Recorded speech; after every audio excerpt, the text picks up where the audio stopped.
자원 하나 없는 나라. 식민지와 전쟁으로 쫄딱 망했던 나라. 그래서 너네는 안 돼 하는 말을 귀에 딱지가 않도록 들었던 나라. 네, 대한민국 이야기입니다. 그런데 2035년 세계에서 가장 완벽한 슈퍼컴퓨터 크로노스가 AI 분석을 통해 내놓은 미래 예측 보고서 한 장이 전 세계를 공포에 몰아넣었습니다. 한국은 미국의 경쟁자가 아니다. 한국은 미국의 생명줄이다. 중국은 거대하지만 병들었고 일본은 멈췄다. 오직 한국만이 진화하고 있다. 이건 한국인 전문가가 한 말이 아닙니다. 냉혹한 인공지능이 분석한 팩트입니다. 미국, 중국, 일본이 그토록 부정하고 싶어 했지만 결국 인정하고 무릎 꿇을 수밖에 없었던 대한민국의 필승 시나리오입니다. 그렇다면 그 콧대 높은 강대국들이 한국 앞에서 완전히 무릎을 꿇을 수밖에 없던 충격적인 발표의 정체는 대체 무엇일까요? 제네바의 지하 300m, 판테온이라 불리는 이 벙커의 공기는 언제나 차갑고 건조했습니다. 인공적으로 정화된 산소에서는 묘하게 쇠맛이 났습니다. 하지만 오늘 이 거대한 원형 회의실을 채우고 있는 것은 그 차가운 공기보다 더 서늘한 오만함이었습니다. 인류의 마지막 피난처가 될 거대 우주선 아크에 탑재할 단 하나의 국가 시스템을 결정하는 자리. 이른바 프로젝트 더 라스트 스탠드의 최종 심사가 열리고 있었습니다. 저는 거대한 홀로그램 테이블 중앙에 서 있었습니다. 제 이름은 알리스터 스털링. 세상은 저를 냉혈한 수학자 혹은 감정이 거세된 미래학자라고 부릅니다. 상관없습니다. 저는 오직 데이터만을 믿으니까요. 제 뒤로는 높이 20m의 슈퍼컴퓨터 크로노스가 윙윙거리는 소리를 내며 인류가 축적한 모든 데이터를 실시간으로 연산하고 있었습니다. 크로노스는 거짓말을 하지 않습니다. 아부도 정치도 모릅니다. 그저 생존 확률이라는 잔혹한 진실만을 토해낼 뿐입니다. 그리고 이번 회의에서 1위로 선정되는 국가는 세계 최고의 슈퍼컴퓨터가 꼽은 전 세계의 표준 시스템으로 등록되어야 할 국가라는 뜻이 되겠죠. 지금부터 크로노스가 분석한 1차 시뮬레이션 결과를 공개합니다. 제 목소리가 정적을 깨고 울려 퍼졌습니다. 세계 각국을 대표하는 위원들의 시선이 중앙 스크린에 꽂혔습니다. 화면에는 현재의 국력을 기준으로 한 문명 지속성 순위가 붉은 막대 그래프로 나타났습니다. 1위, 미국. 압도적인 군사력과 기축 통화의 힘. 2위, 중국. 14억이라는 거대한 인구와 생산력. 3위, 독일. 유럽의 제조 심장. 당연하다는 듯 고개를 끄덕이는 미국 국무장관 밀러의 표정에는 여유가 넘쳤습니다. 중국 대표 리 웨이 역시 만족스러운 듯 턱을 쓰다듬고 있었죠. 그리고 그 아래로 순위가 이어졌습니다. 영국, 프랑스, 그리고 6위 일본. 마지막으로 7위, 대한민국.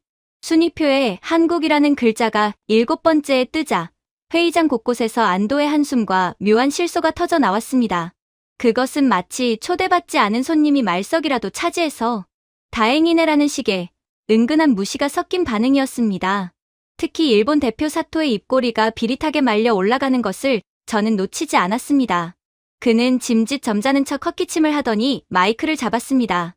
닥터 스털링, 크로노스의 연산 능력에 의문을 제기하려는 건 아니지만 아주 적절하고도 현실적인 결과가 나왔군요. 사토의 목소리는 부드러웠지만 그 속에 담긴 칼날은 예리했습니다. 한국이 7위라니 사실 이것도 과분합니다. 다들 아시지 않습니까? 한국은 그저 엔터테이너일 뿐입니다. 춤추고 노래하고 드라마나 만드는 광대의 나라죠. 네, 인정합니다. 그들의 문화가 유행이긴 합니다. 하지만 문명을 이끌 철학이나 근본적인 시스템은 없습니다. 냉정하게 말해서 일본이 19세기에 구축해둔 아시아의 근대화 모델을 베껴 쓴 아류작 아닙니까? 그의 발언이 끝나자 중국 대표 리 웨이가 거들먹거리며 웃음을 터뜨렸습니다. 사토 장관의 말이 일리가 있소. 덩치도 작고 자원도 없는 나라가 겉만 번지르르한 문화로 포장된 것이지. 인류의 생존을 맡길 시스템이라기엔 너무 가볍지 않나? 위기가 닥치면 제일 먼저 증발해버릴 거품 같은 나라요. 프랑스와 영국의 위원들도 동조하듯 고개를 끄덕였습니다. 그들의 눈에 한국은 그저 재미있는 장난감을 만드는 공장, 혹은 조금 시끄러운 파티장 정도로 비치고 있었습니다. 강대국의 조건이라 불리는 거대한 영토, 막강한 지하자원, 그리고 수백 년을 이어온 제국의 역사가 한국에는 없었으니까요.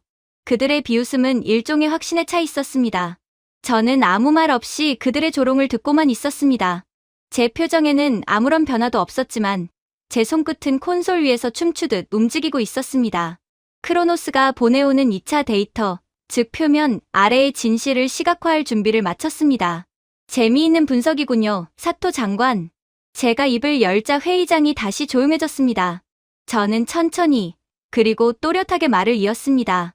당신들은 지금 20세기의 낡은 지도로 21세기의 영토를 찾으려 하고 있습니다. 크로노스가 분석한 1차 순위는 물리적 하드웨어의 순위입니다. 땅의 크기, 석유의 매장량, 핵탄두의 개수, 그런 것들이죠. 그리고 그 기준으로 한국이 7위를 차지했습니다. 하지만 인류가 멸망 직전에 몰린 상황을 가정한 지금, 과연 그런 물리적 수치가 생존을 보장할까요? 저는 콘솔의 붉은 버튼을 눌렀습니다. 크로노스, 변수명 정신적 영토 확장을 대입해. 순간 홀로그램 지도가 붉은색에서 푸른색으로 바뀌었습니다. 세계 지도가 펼쳐졌고 그 위로 수만 개의 빗줄기가 실시간으로 연결되는 모습이 나타났습니다. 그것은 마치 거대한 신경망처럼 지구 전체를 휘감고 있었습니다. 지금 보시는 데이터는 무역량이 아닙니다. 뇌파 동조율입니다. 특정 국가의 콘텐츠, 언어, 사고방식이 타국 국민의 무의식에 얼마나 깊이 침투해 있는지를 보여주는 지표죠. 화면 속의 지구는 놀라운 모습을 하고 있었습니다. 중국, 일본은 각자의 국경 안에 갇혀 있거나 기껏해야 주변국 일부에만 희미한 빛을 보내고 있었습니다. 하지만 한반도, 그 작은 땅덩어리에서 뿜어져 나오는 푸른 빛은 폭발적이었습니다. 빗줄기는 아시아를 넘어 북미, 남미, 유럽, 심지어 아프리카와 중동의 사막까지 파고들고 있었습니다. 지구 전체가 마치 하나의 거대한 신경망처럼 한국을 중심으로 펄떡이고 있었습니다. 사토 장관, 당신은 문화를 오락이라고 했습니까? 저는 사토를 정면으로 응시했습니다. 그는 당황한 기색이 역력했습니다.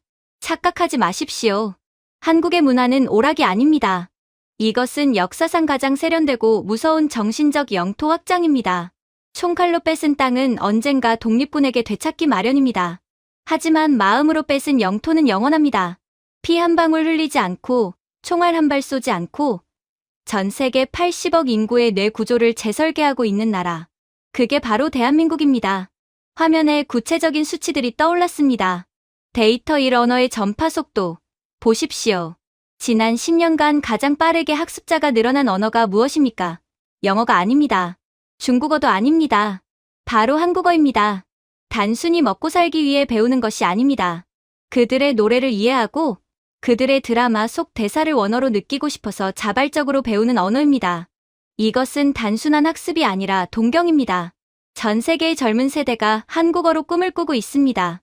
저는 일본 쪽 데이터를 확대했습니다. 도쿄의 시부야 거리, 일본의 10대들이 한국 화장을 하고 한국 음식을 먹으며 서툰 한국어로 대화하는 영상이 팝업으로 떴습니다. 사토 장관, 당신네 나라 일본을 보십시오. 과거에 당신들은 쿨 재팬이라며 국가 주도로 문화를 수출하려 애썼죠. 하지만 결과는 어떻습니까? 일본의 문화는 갈라파고스입니다. 유리병 속의 표본처럼 아름답지만 병 밖으로 나오면 죽어버립니다. 세계는 일본 문화를 신기한 것으로 소비할 뿐 그것을 자신의 삶으로 받아들이지 않습니다.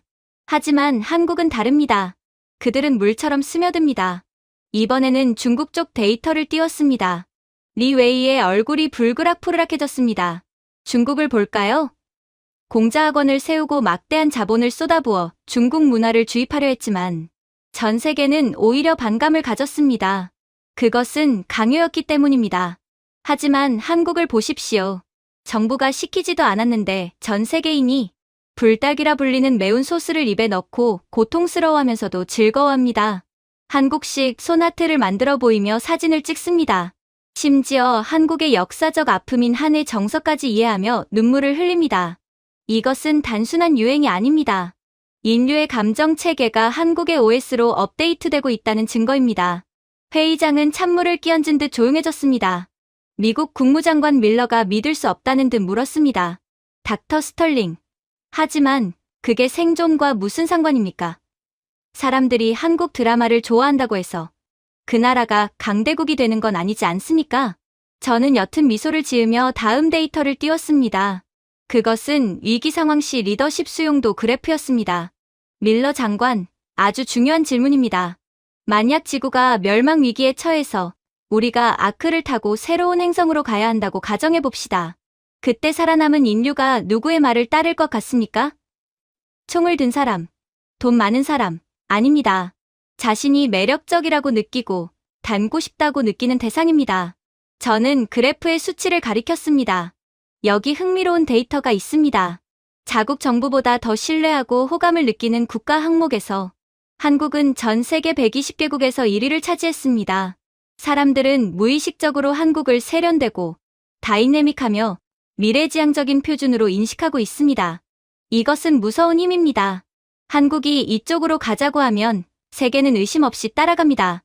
하지만 중국이나 일본이 같은 말을 하면 사람들은 의심부터 할 겁니다. 또 무슨 꿍꿍이지? 하고 말이죠. 저는 화면을 전환하여 한국의 영향력이 얼마나 기이할 정도로 강력한지 보여주는 또 다른 예시를 들었습니다. 여러분, 한국이 왜 무서운지 아십니까? 그들은 섞임의 천재들입니다. 미국은 용광로라고 자부하지만 실제로는 인종 간의 벽이 여전히 높습니다. 일본은 타인을 배척합니다. 중국은 중화사상으로 타인을 깔아뭉갭니다. 하지만 한국은 다릅니다. 그들은 자신들의 고유한 것을 지키면서도 그 어떤 문화와도 섞여서 새로운 것을 만들어냅니다. 비빔밥처럼 말이죠. 이것은 확장성입니다. 미래 문명이 갖춰야 할 가장 중요한 덕목이죠. 사토가 부들부들 떨며 반박했습니다. 그래도 그건 껍데기일 뿐입니다. 시스템이 없잖습니까? 시스템이요? 저는 코웃음을 치며 크로노스의 연산 결과를 띄웠습니다. 1차 순위였던 7위 옆에 영향력 보정치가 적용된 새로운 숫자가 깜빡이기 시작했습니다. 사토 장관, 당신이 말하는 시스템은 20세기의 공장 같은 것입니다. 톱니바퀴가 정확히 맞물려 돌아가는 기계적인 세상이죠. 하지만 다가올 미래는 유기체의 세상입니다. 사람의 마음을 움직이지 못하는 시스템은 연료 없는 엔진과 같습니다. 한국은 이미 전 세계 80억 인구의 마음에 코리아라는 연료를 주입해놨습니다. 이제 시동만 걸면 됩니다.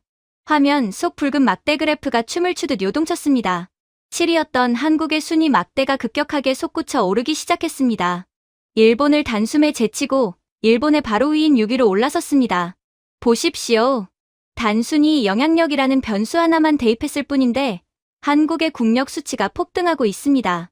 이것은 한국이 가진 소프트 파워가 단순한 문화 상품이 아니라 타국의 정치, 경제, 사회적 판단에까지 영향을 미치는 하드 파워로 전환되고 있다는 뜻입니다. 저는 잠시 말을 멈추고 회의장을 둘러보았습니다. 초반의 비웃음은 사라지고 그 자리에는 당혹감과 두려움이 서려 있었습니다. 특히 일본과 중국 대표의 표정은 마치 유령이라도 본 듯 창백했습니다. 그들이 무시해왔던 작은 나라가 사실은 자신들의 안방까지 들어와 정신을 지배하고 있었다는 사실을 숫자로 확인한 순간의 공포였겠죠. 여러분, 한국은 엔터테이너가 맞습니다. 하지만 그 무대는 콘서트장이 아니라 전 지구입니다. 그리고 그들이 연주하는 음악은 단순한 노래가 아니라 인류를 하나로 묶는 주파수입니다. 총을 든 정복자는 밤에 잠을 잘 수 없지만 마음을 훔친 정복자는 두 다리 뻗고 잘 수 있죠. 지금 전 세계에서 가장 편안하게 영향력을 행사하는 나라가 어디인지 이제 보이십니까? 크로노스의 기계음이 낮게 울렸습니다. 1차 수정된 순위표에서 한국의 그래프는 여전히 상승 곡선을 그리며 펄떡이고 있었습니다. 하지만 이것은 시작에 불과했습니다.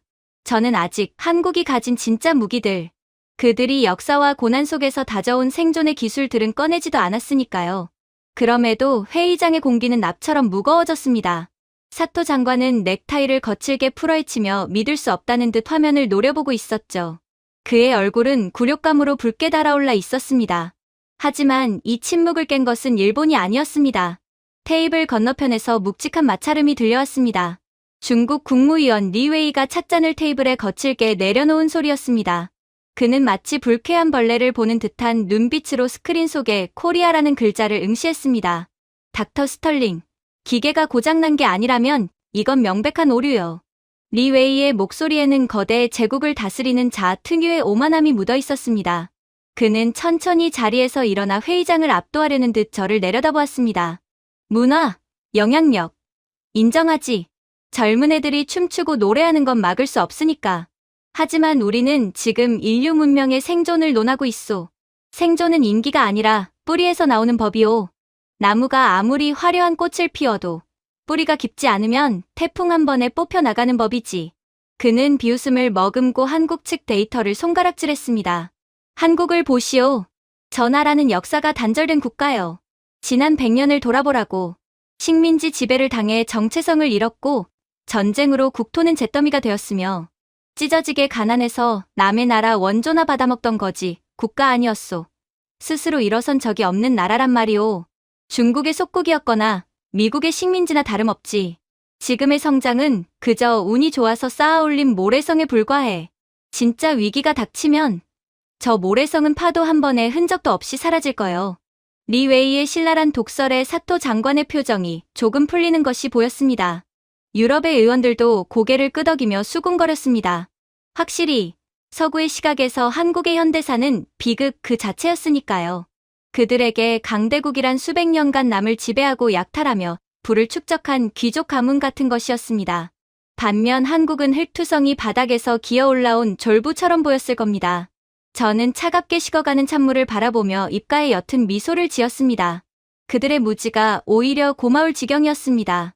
데이터 분석가로서 가장 짜릿한 순간은 인간의 편견이 숫자에 의해 박살나는 순간이니까요. 뿌리라. 저는 나직이 읊조리며 콘솔 위로 손을 올렸습니다. 리 웨이 위원, 당신은 방금 한국의 가장 무서운 무기를 건드렸습니다. 당신 말대로 한국은 식민지였고 전쟁터였으며 폐허였습니다. 서구의 기준으로 보면 저 나라는 진작에 지구상에서 지워졌어야 했습니다. 그런데 말입니다. 저는 크로노스의 연산 모드를 역사적 검증에서 회복 탄력성으로 전환했습니다. 붉은색이었던 화면이 검푸른색으로 바뀌며 그래프의 축이 뒤집혔습니다. 왜 저 모래성이 아직도 무너지지 않았을까요? 아니, 무너지기는커녕 왜 태풍이 불 때마다 더 단단해지는 걸까요? 화면에 1953년 전쟁 직후의 서울 사진이 떴습니다. 뼈대만 남은 건물, 고아가 되어 울고 있는 아이들, 시체가 뒹구는 거리. 그야말로 지옥도였습니다. 그리고 바로 옆에 현재의 서울 야경이 오버랩되었습니다. 사이버펑크 영화를 방불케 하는 마철로와 24시간 꺼지지 않는 불빛들. 일반적인 국가가 전쟁의 폐허를 복구하고 선진국 수준의 인프라를 갖추는데 걸리는 평균 시간은 약 150년입니다. 영국이 그랬고 프랑스가 그랬죠. 하지만 한국은 이 과정을 불과 40년 만에 끝냈습니다. 이것은 경제학적으로 설명이 불가능합니다. 서구 학자들은 이것을 한강의 기적이라고 부르더군요. 하지만 슈퍼컴퓨터인 크로노스는 이것을 기적이 아니라 광기라고 분석합니다. 저는 데이터를 구체적인 수치로 제시했습니다. 단순히 건물을 빨리 올린 게 아닙니다. 이들의 회복 속도에는 가속도가 붙어 있습니다. 리 웨이 위원, 당신이 말한 모래성은 파도를 맞으면 무너지지만 한국이라는 나라는 파도를 맞으면 그 물을 빨아들여 시멘트처럼 굳어버립니다. 한국은 모래성이 아니라 고압으로 압축된 강철입니다. 리 웨이는 여전히 코웃음을 쳤습니다. 경제가 성장할 때는 누구나 빠르지. 내가 말하는 건 국가가 망하기 직전의 상황이오. 진짜 절망적인 상황에서도 그들이 버틸 수 있겠소. 절망이라. 저는 기다렸다는 듯이 비장의 카드를 꺼냈습니다. 화면에 1997년의 날짜가 찍혔습니다.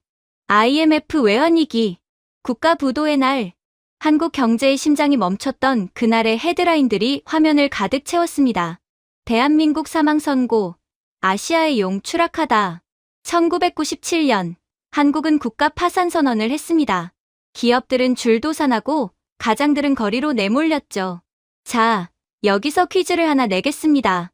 보통의 나라라면 이런 상황에서 국민들은 어떤 선택을 할까요? 화면 좌측의 남미와 유럽의 경제, 위기 당시 영상이 떴습니다.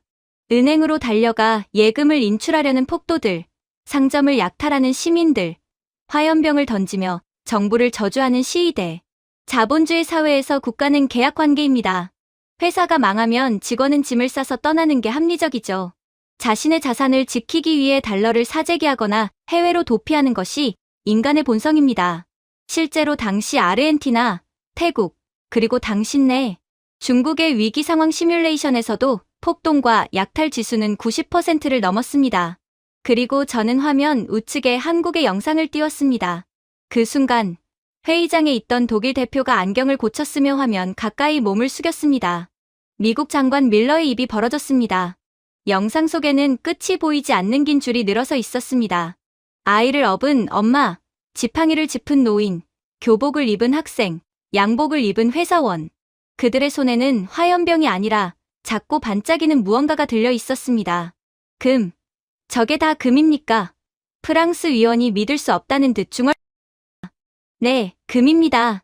그것도 투자를 위해 사둔 골드바가 아닙니다. 저는 카메라 앵글을 확대했습니다. 꼬질꼬질한 손수건에 쌓인 아기 돌반지, 죽은 어머니가 물려준 낡은 결혼 반지, 평생을 끼고 살았던 행운의 열쇠. 국가가 빚을 져서 망하게 생겼는데 국민들이 자기 집에 있는 금부치를 꺼내서 들고 나왔습니다. 정부가 강제로 징발한 것이 아닙니다. 총을 들이댄 것도 아닙니다. 그저 뉴스를 보고 자발적으로 이 추운 겨울날 줄을 선 겁니다. 나라 빚을 갚아주겠다고 말입니다. 데이터 금 모으기 운동. 참여 인원 351만 명. 수집된 금 227톤. 저는 리웨이 쪽을 바라보았습니다. 그의 표정은 마치 유령을 본 듯 굳어 있었습니다.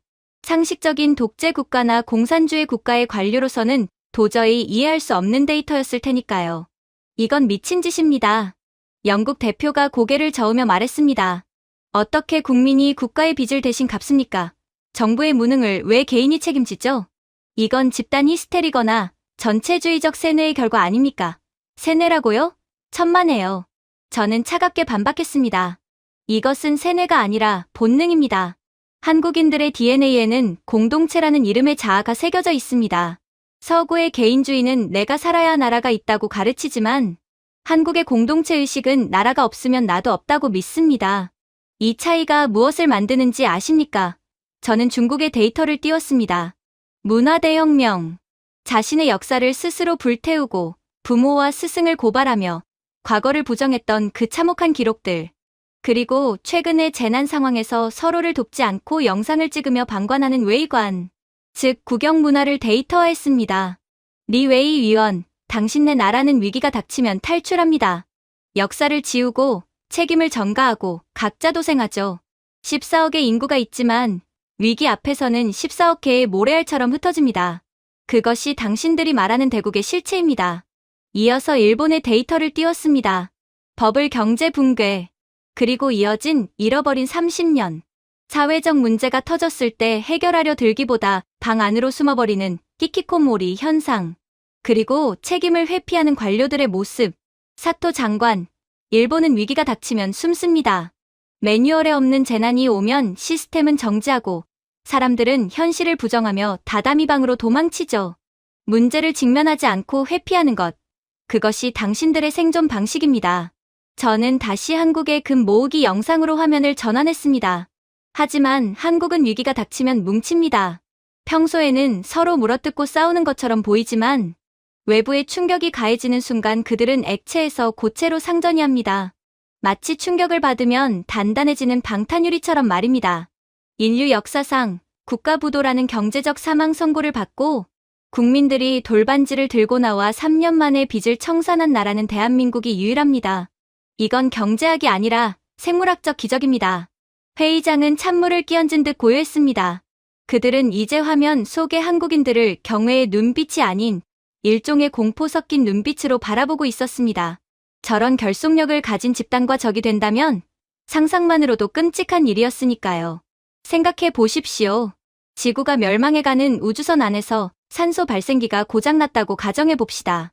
미국인들은 서로의 산소통을 뺏으려 총을 들 겁니다. 중국인들은 내 탓이 아니라며 선장을 비난할 겁니다. 일본인들은 매뉴얼을 찾다가 질식할 겁니다. 하지만 한국인들은 아마 자기 마스크를 벗어 아이에게 씌우고 누가 시키지 않아도 공구를 들고 와서 기계를 고치기 시작할 겁니다. 저는 슈퍼컴퓨터 크로노스의 시뮬레이션 결과를 가리켰습니다. 중국과 일본의 수치가 실시간으로 곤두박질치고 있었습니다. 크로노스는 묻고 있습니다. 극한의 위기 상황에서 시스템을 유지할 수 있는 집단은 누구인가? 답은 명확합니다. 가장 이기적인 유전자가 아니라 가장 이타적인 유전자가 살아남습니다. 한국의 저 기이한 공동체 의식, 서구인들이 이해할 수 없는 저 정과 한의 에너지는 사실 인류가 멸종을 피하기 위해 진화시킨 최적의 생존 알고리즘입니다. 리웨이 위원은 아무 말도 하지 못하고 입술만 깨물고 있었습니다. 그가 자랑하던 5,000년의 역사와 14억의 인구가 한국의 낡은 돌반지 하나 앞에서 무너져 내리는 순간이었습니다. 사토 장관은 아예 고개를 돌려버렸습니다. 일본이 30년 동안 하지 못한 극복을 한국은 단 3년 만에 해냈다는 사실을 인정하기 싫었을 테니까요. 모래성이라고 하셨습니까? 저는 마지막으로 리웨이를 향해 쐐기를 박았습니다. 한국은 모래성이 아닙니다. 수천 번의 침략과 전쟁, 가난이라는 불길 속에서 구워지고 단련된 세라믹입니다. 깨지지 않습니다. 녹지 않습니다. 그리고 무엇보다 그들은 절대 혼자 죽지 않습니다. 크로노스의 화면에서 한국의 회복 탄력성 점수가 한계치를 돌파하며 붉은색 경고등이 켜졌습니다. 측정 불가. 기존의 데이터로는 측정할 수 없을 만큼 압도적인 수치였습니다. 이것으로 역사적 검증을 마치겠습니다. 위기에 강한 나라, 죽음 앞에서도 서로의 손을 놓지 않는 나라. 6이라는 순위조차 이제는 낮아 보이는군요. 그렇게 회의장의 공기는 여전히 무거웠지만 그 무게의 질감은 조금 달라져 있었습니다. 이제 한국의 회복 탄력성과 공동체 의식을 목격한 위원들은 더 이상 한국을 대놓고 비웃지 못했습니다. 하지만 그들의 눈빛 속에는 여전히 풀리지 않는 의구심, 아니 일종의 거부감이 서려 있었습니다. 그것은 귀족이 벼락부자를 바라볼 때 느끼는 본능적인 혐오감과 비슷했습니다. 특히 유럽연합을 대표하는 베르너 의장의 표정이 그랬습니다.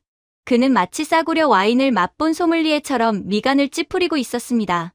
은발을 곱게 빗어 넘긴 그는 수백 년 된 참나무 책상에서 만년필로 서류를 결제하는 것이야말로 문명의 정수라고 믿는 사람이었으니까요.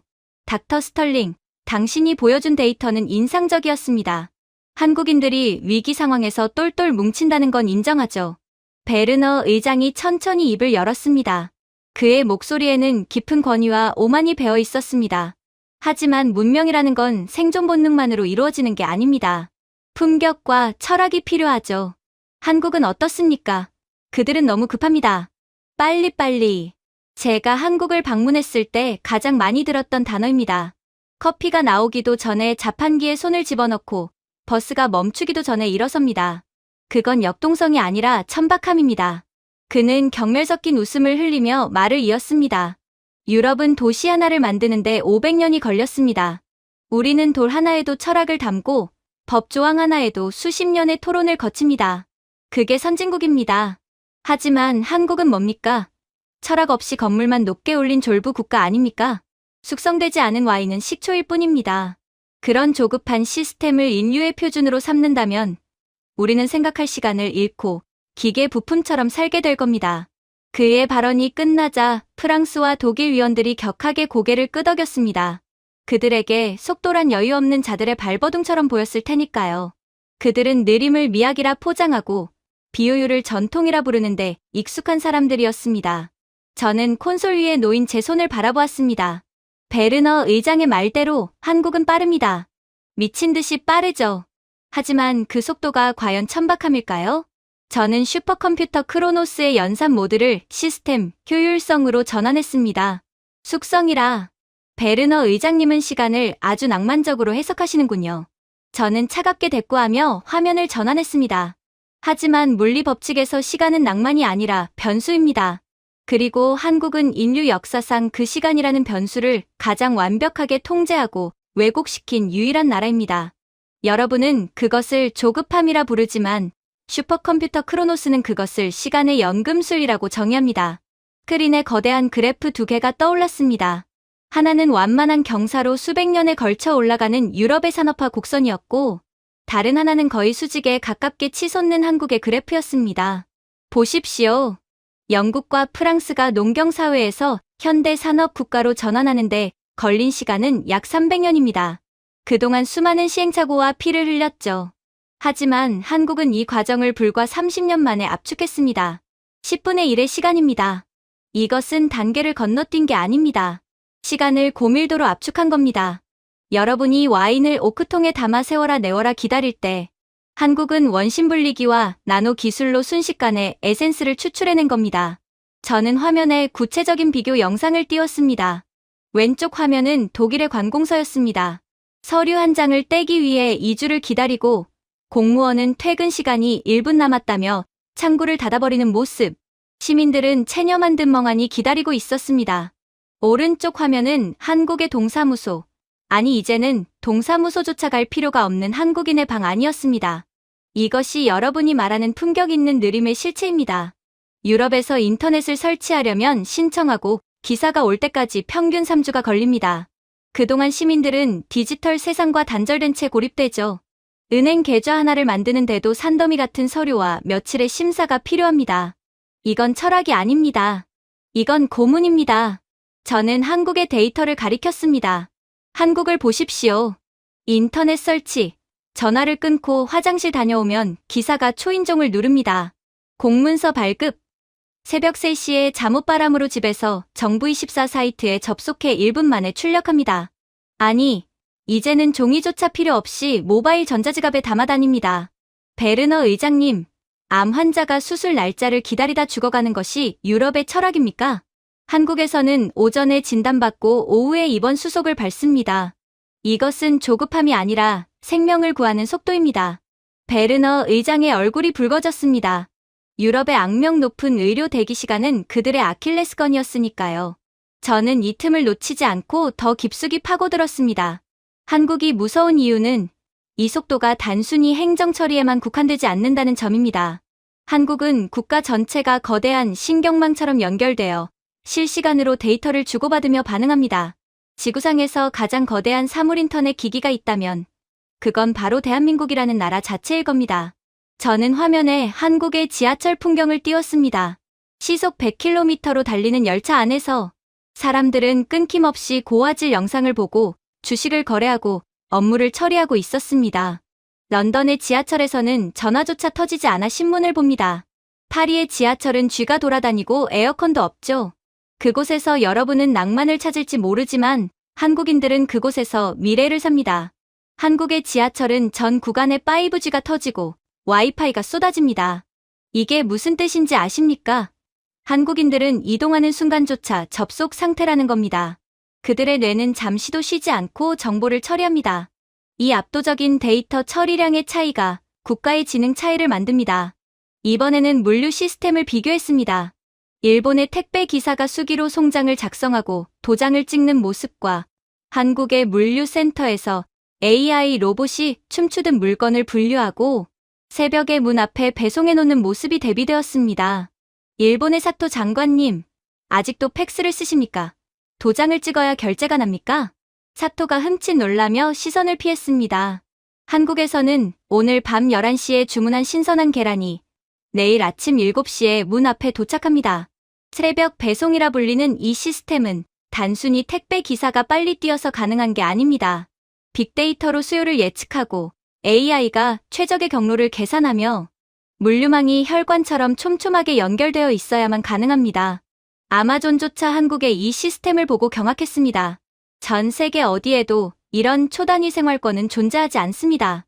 저는 잠시 말을 멈추고 청중을 둘러보았습니다. 그들의 표정에서 경멸은 사라지고 두려움이 피어오르고 있었습니다. 자신들이 2주 걸려 할 일을 2시간 만에 끝내는 경쟁자. 그것은 공정한 경쟁이 아니었습니다. 여러분, 한국인들의 빨리빨리는 단순한 성격 급함이 아닙니다. 그것은 일종의 전투 태세입니다. 그들은 지난 70년간 1분 1초를 아껴서 남들이 잘 때 공부하고 남들이 쉴 때 일하며 이 시스템을 구축했습니다. 그 결과 한국은 24시간 잠들지 않는 나라, 지구의 자전 속도보다 빠르게 돌아가는 나라가 되었습니다. 자, 이제 이 속도가 생존과 어떻게 직결되는지 보여드리겠습니다. 저는 붉은색 버튼을 눌러 시뮬레이션을 가동했습니다.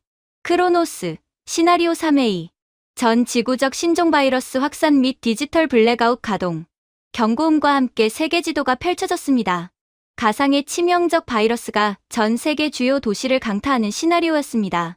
바이러스가 퍼지기 시작했습니다. 유럽의 대응을 볼까요? 화면 속 유럽은 혼란 그 자체였습니다. 각국 정부는 대책 회의를 소집하느라 3일을 허비했습니다. 정보 공유는 늦었고 국경 통제는 허술했습니다. 시민들은 마스크를 구하지 못해 폭동을 일으켰고 병원은 이미 포화 상태라 환자들을 거리로 내몰았습니다. 일본은 확진자 수를 팩스로 집계하느라 실제 감염자의 10분의 1도 파악하지 못하고 있었습니다. 시스템의 동맥경화가 그들을 죽이고 있었습니다. 보십시오. 여러분의 그 고상한 철학과 절차가 바이러스 앞에서는 얼마나 무기력한지. 바이러스는 결제 서류가 통과되기를 기다려주지 않습니다. 그리고 화면이 한반도로 이동했습니다. 이제 한국을 보십시오. 한국의 지도 위에는 파란색 방어막이 실시간으로 형성되고 있었습니다. 확진자 발생과 동시에 스마트폰이 울립니다. 전 국민에게 재난 문자가 발송되는데 걸린 시간 3초. 확진자의 동선이 파악되고 역학조사가 끝나는데 걸린 시간 10분. 민간 기업과 정부가 실시간으로 데이터를 공유하여 마스크 재고를 지도에 띄우고 드라이브스루 진료소를 설치하는 데 걸린 시간 24시간. 유럽 의원들의 입이 떡 벌어졌습니다. 그것은 행정이 아니라 마법에 가까웠습니다. 이것이 빨리빨리의 진짜 위력입니다. 한국의 시스템은 문제가 발생하는 즉시 전 국민과 정부, 기업이 하나의 유기체처럼 반응합니다. 보고서를 올리고 결제를 기다리는 관료주의가 없습니다. 현장의 판단이 곧바로 데이터가 되고 데이터가 곧바로 정책이 됩니다. 이 압도적인 대응 속도, 이것이 바로 디지털 면역 체계입니다. 시뮬레이션 결과가 나왔습니다. 유럽과 미국의 생존율이 40%대로 추락하는 동안 한국의 생존율은 경이적인 98%를 기록했습니다. 베르너 의장님, 그리고 사토 장관님, 여러분의 시스템은 평화로운 시대에나 어울리는 박물관의 유물입니다. 하지만 제가 장담하건대 다가올 미래는 위기의 연속일 것입니다. 기후재난, 새로운 전염병, 사이버 테러, 이런 예측 불가능한 재앙들이 닥칠 때 우아하게 토론이나 하고 있을 시간은 없습니다. 저는 단호하게 결론을 내렸습니다. 살아남고 싶다면 생각하는 속도를 높이십시오. 행동하는 속도를 높이십시오. 한국처럼 말입니다. 한국의 시스템은 천박한 게 아닙니다. 그것은 인류가 도달할 수 있는 가장 진화된 형태의 실시간 생존 알고리즘입니다. 느린 것은 우아한 게 아닙니다. 느린 것은 도태되는 것입니다. 크로노스가 굉음을 내며 새로운 순위를 산출했습니다. 프랑스와 영국의 국기가 아래로 밀려났습니다. 그리고 그 위로 태극기가 선명하게 떠올랐습니다. 한국, 사위 베르너 의장은 아무 말도 하지 못하고 붉어진 얼굴로 고개를 숙였습니다. 그의 앞에 놓인 몽블랑 만년필이 왠지 모르게 초라해 보였습니다. 잉크로 쓴 역사는 빛의 속도로 흐르는 데이터의 역사 앞에 무릎을 꿇은 것입니다. 저는 사위로 올라선 한국의 이름을 보며 전율을 느꼈습니다. 자원도 없고 땅도 좁은 나라가 오직 시간을 지배함으로써 강대국의 반열에 오른 모습. 그것은 마치 작은 벌새가 독수리보다 빠르게 날갯짓하여 폭풍을 뚫고 지나가는 것과 같았습니다. 한국이라는 나라는 정말 소름 끼칠 정도로 효율적인 괴물이었습니다. 그렇게 사위라는 숫자가 스크린에 새겨지자 회의장의 공기는 묘하게 뒤틀리기 시작했습니다. 유럽과 일본의 자존심이 무너진 자리에서 이제 가장 거대한 산이 움직일 차례였습니다. 바로 세계 최강대국, 미국이었습니다. 미국 국무장관 밀러는 팔짱을 낀 채 불쾌하다는 듯 혀를 찼습니다. 그는 캘리포니아의 태양처럼 오만한 표정으로 저를 노려보았습니다. 그가 보기에 한국의 성취는 인정할 만했지만 그것은 어디까지나 효율성의 영역이었습니다. 자유의 수호자라 자부하는 미국의 입장에서 한국은 치명적인 결함을 가진 국가로 보였을 것입니다. 닥터 스털링, 아주 인상적인 쇼였습니다. 밀러 장관이 비꼬듯 입을 열었습니다. 한국이 빠르다는 건 인정합니다. 하지만 그 속도의 원동력이 뭡니까? 바로 통제 아닙니까? 한국은 서울이라는 도시 전체가 거대한 감옥이나 다름없습니다. 전 세계에서 단위 면적당 CCTV가 가장 많은 나라가 어디죠? 바로 한국입니다. 골목마다, 엘리베이터마다, 심지어 달리는 버스 안에도 카메라가 있죠. 그건 안전이 아니라 감시입니다. 조지 오웰이 경고한 빅브라더의 현실판이죠. 그는 의기양양하게 주위를 둘러보며 말을 이었습니다. 미국은 다릅니다. 우리는 위험을 감수하더라도 자유를 택합니다. 하지만 한국인들은 안전을 위해 프라이버시를 포기했죠. 시민의식이 높아서 범죄가 없는 게 아니라 누가 지켜보고 있으니까 범죄를 못 저지르는 겁니다. 공포에 의한 질서, 그건 자유민주주의 국가가 아니라 중국 같은 전체주의 국가의 모델입니다. 그의 발언에 중국 대표 리웨이가 발끈했지만 밀러는 무시했습니다. 서구권 위원들은 고개를 끄덕였습니다. 그들의 눈에 한국의 치안은 지나친 공권력의 개입으로 보였으니까요. 저는 밀러 장관의 논리가 얼마나 빈약한지 깨부수기 위해 콘솔의 푸른 버튼을 눌렀습니다. 밀러 장관님, 자유에 대한 철학이 아주 확고하시군요. 하지만 크로노스는 철학이 아니라 데이터를 믿습니다. 당신은 한국의 치안이 카메라 때문이라고 확신하십니까? 당연하지 않습니까? 감시자가 없는데 누가 법을 지킵니까? 인간의 본성은 이기적입니다. 그렇다면 실험을 하나 해보죠. 이것은 연출된 영화가 아니라 한국의 서울 강남에 위치한 한 카페의 실시간 CCTV 영상입니다. 스크린에 꽉 찬 화면이 떴습니다. 점심시간, 사람들로 북적이는 대형 프랜차이즈 카페였습니다. 20대 대학생으로 보이는 한 여성이 창가 자리에 앉아 노트북을 두드리고 있었습니다. 테이블 위에는 최신형 맥북, 스마트폰, 그리고 지갑이 덩그러니 놓여 있었습니다. 잠시 후 여성이 자리에서 일어났습니다. 그녀는 짐을 챙기기는커녕 의자에 가방까지 걸어둔 채 화장실 쪽으로 사라졌습니다. 자, 상황을 보시죠. 주인은 자리를 비웠습니다. 테이블 위에는 대략 3,000달러어치의 고가 전자기기와 현금이 무방비 상태로 놓여 있습니다. 주변에는 수십 명의 타인이 오가고 있죠. 저는 밀러 장관을 보며 물었습니다. 미국의 뉴욕이나 샌프란시스코라면 저 물건들이 사라지는데 몇 분이나 걸릴까요? 밀러는 입을 굳게 다물었습니다. 하지만 옆에 있던 프랑스 위원이 대신 대답했습니다. 8이라면 30초입니다. 아니, 애초에 저렇게 두고 가는 사람 자체가 없죠. 저건 나를 털어가세요라고 광고하는 거나 마찬가지니까요. 영상 속 시간은 빠르게 흘러갔습니다. 5분, 10분, 15분. 여성이 화장실에서 돌아오지 않는 동안 수많은 사람이 그 테이블 옆을 지나갔습니다. 어떤 사람은 커피를 들고 지나가다 테이블을 툭 치기도 했고, 어떤 사람은 자리가 없어서 두리번거리기도 했습니다. 그때 한 남자가 그 테이블로 다가갔습니다. 회의장에 긴장감이 감돌았습니다. 저것 봐. 훔쳐가려고 하잖아. 일본 대표 사토가 기다렸다는 듯 외쳤습니다. 하지만 다음 장면에서 회의장은 침묵에 빠졌습니다. 남자는 테이블 위에 노트북과 지갑을 보더니 아, 자리가 있네라는 표정을 짓고는 그냥 돌아서서 다른 곳으로 갔습니다. 훔쳐가기는커녕 그 물건들을 사람과 동급의 점유물로 인식하고 피해간 것입니다. 20분이 지나서야 여성이 돌아왔습니다. 그녀는 아무 일도 없었다는 듯 커피를 마시며 다시 노트북을 켰습니다. 물건의 위치는 1cm도 바뀌지 않았습니다.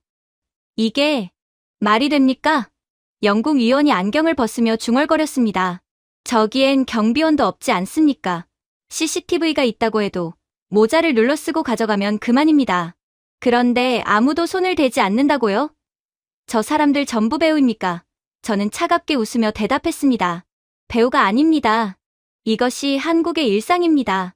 하루에도 수백만 건씩 일어나는 평범한 풍경이죠. 밀러 장관님, 당신은 이것이 CCTV 때문이라고 했습니까? 천만에요. 카페의 CCTV 사각지대에서도 심지어 카메라가 없는 공원 벤치에서도 결과는 똑같습니다. 저는 화면을 전환했습니다. 이번에는 한국의 아파트 복도였습니다. 현관문 앞마다 택배 상자가 산더미처럼 쌓여 있었습니다. 어떤 집 앞에는 수백만 원짜리 최신형 노트북 박스가 송장이 그대로 붙은 채 놓여 있었습니다. 보십시오. 한국의 물류혁명인 새벽 배송이 가능한 진짜 이유입니다. 택배 기사들은 초인종도 누르지 않고 문 앞에 물건을 던져두고 갑니다. 아무런 잠금 장치도 없습니다. 그런데 분실률이 얼마인지 아십니까? 데이터 한국 택배. 분실률 0.00001%, 사실상 제로에 가까운 수치가 화면에 떴습니다. 저는 바로 옆에 미국의 데이터를 띄웠습니다. 미국의 현관문 CCTV에 찍힌 일명 포치 파이리트, 즉 현관 약탈자들의 영상이었습니다. 택배가 도착하자마자 차에서 내린 도둑들이 상자를 낚아채 도망가는 모습. 그걸 막기 위해 택배 상자에 폭탄을 설치하거나 개를 풀어놓는 미국인들의 처절한 모습이 대조되었습니다. 밀러 장관님, 미국에서는 내 집 앞마당에 놓인 내 물건도 지키지 못해 총을 듭니다. 하지만 한국에서는 남의 집 문 앞에 놓인 물건을 보며 아, 택배가 왔구나 하고 지나갑니다. 이것이 과연 감시 때문일까요? 밀러의 얼굴이 붉게 달아올랐습니다. 이것은 감시가 아니라 신뢰 자본입니다. 한국인들의 머릿속에는 보이지 않는 알고리즘이 설치되어 있습니다. 남의 물건에 손을 대면 안 된다는 단순한 도덕률이 아니라 내가 건드리지 않으면 남도 건드리지 않는다는 거대한 사회적 계약이 체결되어 있는 겁니다. 저는 목소리를 높였습니다. 이것은 엄청난 경제적 가치를 창출합니다. 한국은 물건을 지키기 위해 경비원을 고용할 비용, 도난보험료, 소송 비용, 그리고 서로를 의심하는 데 쓰는 감정적 에너지를 제로에 가깝게 줄였습니다. 그 모든 에너지가 생산적인 곳에 쓰입니다. 카페에서 화장실을 갈 때 가방을 싸들고 가는 수고를 할 필요가 없는 나라. 택배를 받기 위해 휴가를 낼 필요가 없는 나라. 이것이 한국이 가진 압도적인 효율성의 비밀입니다. 리 웨이가 믿을 수 없다는 듯 반박했습니다. 하지만 인간은 이기적입니다. 중국에서는 길에 떨어진 지갑을 줍지 않는 바보가 없소. 한국인들만 특별히 도덕적이라는 겁니까? 유전자라도 다르단 말이오? 유전자가 아니라 학습입니다. 저는 중국의 데이터를 띄웠습니다. 길에 쓰러진 노인을 보고도 펑츠 즉 자해 공갈이 두려워 아무도 도와주지 않고 지나가는 끔찍한 영상. 그리고 교통사고가 났는데 물건을 훔쳐가는 군중들의 모습. 리 웨이 위원, 당신네 나라는 불신을 학습했습니다. 남을 도우면 내가 당한다는 공포가 사회를 지배하죠. 그래서 14억 인구가 서로를 감시하고 의심합니다. 하지만 한국은 신뢰를 학습했습니다. 지갑을 찾아주면 사례금을 받는 게 아니라 고맙다는 말을 듣는 경험이 축적된 사회입니다. 저는 이번에는 유럽의 데이터를 비교했습니다. 파리의 지하철에서 방송되는 소매치기 주의 경고음, 로마의 관광지에서 가방을 앞으로 메고 잔뜩 웅크린 관광객들의 모습. 유럽에서 여행할 때 가장 먼저 배우는 게 뭡니까? 가방 조심해라. 모르는 사람이 주는 음료수 마시지 마라입니다. 하지만 한국을 여행하는 외국인들이 가장 충격받는 게 뭔지 아십니까? 화면에 한국의 밤거리 풍경이 펼쳐졌습니다. 새벽 3시, 서울의 한강공원. 젊은 여성들이 이어폰을 꽂고 혼자 조깅을 하고 있었습니다. 편의점 앞 테이블에서는 사람들이 술을 마시고 있었고 아이들이 뛰어놀고 있었습니다. 새벽 3시에 여자가 혼자 이어폰을 꽂고 조깅을 할 수 있는 나라. 전 세계에서 한국이 유일합니다. 미국이었다면 자살행위였겠죠. 남미였다면 납치되었을 겁니다. 유럽이었다면 강도를 당했을 겁니다. 저는 밀러 장관을 정면으로 응시했습니다. 장관님은 아까 자유를 말씀하셨죠. 하지만 진정한 자유란 무엇입니까? 총을 소지할 자유입니까? 아니면 밤거리를 공포 없이 걸을 수 있는 자유입니까? 한국인들은 감시당하는 게 아닙니다. 그들은 공포로부터의 자유를 누리고 있는 겁니다. CCTV는 그저 거들 뿐. 진짜 감시자는 그들의 양심 속에 있습니다. 크로노스의 시뮬레이터가 윙윙거리며 다음 시나리오를 연산했습니다. 시나리오 국가 시스템 붕괴 및 무정부 상태. 만약 내일 당장 전기가 끊기고 경찰 조직이 마비된다면 어떻게 될까요? 인류 최후의 날말입니다. 미국의 시뮬레이션 결과가 떴습니다. 약탈, 방화, 무차별 총격전. 2020년 BLM 시위 당시의 명품 매장 약탈 영상과 허리케인 카트리나 사태 때의 무질서가 오버랩되었습니다. 공권력이 사라지자마자 이웃이 적으로 변했습니다. 유럽과 중국도 마찬가지였습니다. 생존을 위해 남의 것을 빼앗는 아비규환의 지옥도. 하지만 한국의 시뮬레이션 화면은 달랐습니다. 크로노스는 한국의 범죄율이 일시적으로 상승하겠지만 곧바로 자경단이 조직되고 질서가 유지될 것이라고 예측합니다. 왜냐고요? 화면에 2014년 세월호 참사, 그리고 태양기름 유출 사고 당시의 영상이 떴습니다. 정부가 우왕좌왕할 때 수십만 명의 시민이 걸레를 들고 바닷가로 달려가 기름을 닦던 그 기적 같은 장면. 한국인들은 공권력이 사라지면 스스로가 공권력이 됩니다. 그들은 무정부 상태가 되면 서로를 약탈하는 게 아니라 줄을 서서 주먹밥을 나누고 질서를 만듭니다. 이것은 훈련으로 되는 게 아닙니다. 수천 년간 외세의 침략 속에서 왕이 도망가면 백성들이 의병을 일으켜 나라를 지켰던 그 기이한 역사적 경험이 DNA에 각인된 겁니다. 저는 결론을 내렸습니다. 인류가 우주로 나아가 새로운 행성에 정착한다면 경찰서부터 지어야 하는 미국식 모델은 비효율적입니다. 감옥부터 지어야 하는 중국식 모델은 위험합니다. 하지만 한국식 모델을 가져간다면 우리는 경찰서 대신 도서관을 짓고 감옥 대신 병원을 지을 수 있습니다. 이것이 바로 사회적 비용 제로의 기적입니다. 스크린의 그래프가 요동쳤습니다. 치안 유지 비용, 사회적 갈등 비용, 심리적 불안, 비용 항목에서 한국은 압도적인 점수 차로 타국을 따돌렸습니다. 밀러 장관은 헛기침을 하며 물을 들이켰습니다. 그가 자랑하던 미국식 자유가 한국의 안전한 자유 앞에서 얼마나 초라하고 야만적인지 드러났기 때문입니다. 수천 대의 CCTV보다 더 무서운 것. 그것은 5천만 개의 양심이 서로를 지켜주는 사회였습니다. 소름 끼치지 않습니까? 제가 나직하게 덧붙였습니다. 지갑을 훔쳐가지 않는 나라가 아니라 훔쳐갈 생각조차 하지 않는 나라. 이것은 문명의 레벨이 다릅니다. 한국은 이미 호모 사피엔스를 넘어선 호모 에티쿠스, 즉 도덕적 인간의 단계로 진입하고 있는지도 모릅니다. 크로노스의 화면이 깜빡였습니다. 한국의 시민의식 점수는 측정 불가 등급인 SSS를 기록했습니다. 이제 그 누구도 한국을 감시 국가라 비난할 수 없었습니다. 그들은 가장 완벽한 자율주행 자동차처럼 통제 없이도 사고를 내지 않는 경지에 도달해 있었으니까요. 그렇게 회의장 안에는 미묘한 열기가 감돌게 되었습니다. 한국이 4위라는 놀라운 성적표를 받아들자 서구권 위원들의 시선은 경계심으로 바뀌어 있었고 아시아의 이웃이라 자칭하던 중국과 일본의 표정은 질투를 넘어선 사리로 번들거리고 있었습니다. 특히 중국의 국무위원 리 웨이의 눈빛은 먹잇감을 노리는 맹수의 그것과 같았습니다. 그는 지금까지 자신의 거대한 체급, 즉 14억 인구와 압도적인 생산력을 무기로 이 회의를 지배해왔으니까요. 하지만 한국의 상승세가 중국의 턱 밑까지 차오르자 리 웨이는 더 이상 참을 수 없다는 듯 자리에서 벌떡 일어났습니다. 그의 옆에 앉아있던 일본의 사토 장관 역시 비릿한 미소를 흘리며 리 웨이에게 무언가 귓속말을 건넸습니다. 두 나라가 연합하여 한국을 무너뜨릴 가장 치명적인 약점을 찾아낸 것이 분명했습니다. 리 웨이가 테이블을 주먹으로 콱 내려치며 입을 열었습니다. 닥터 스털링, 당신의 그 잘난 크로노스도 이건 계산하지 못한 모양이군. 인정하겠소. 한국은 빠르고 시민의식도 훌륭하지. 하지만 그 모든 건 껍데기에 불과해. 그는 스크린을 손가락질하며 소리쳤습니다. 저 나라는 끝났어. 출산율 0.6명. 인구 소멸 위기 국가 1순위. 그게 바로 한국의 성적표요. 아이가 태어나지 않는 나라에 무슨 미래가 있다는 말이오? 사람이 없으면 노동력도 없고 국방도 없고 소비도 없소. 한국은 지금 화려해 보이지만 속은 텅 비어가는 유령선이나 마찬가지란 말이오. 곧 노인들만 남아서 빈집을 지키다 사라질 나라를 사위라고?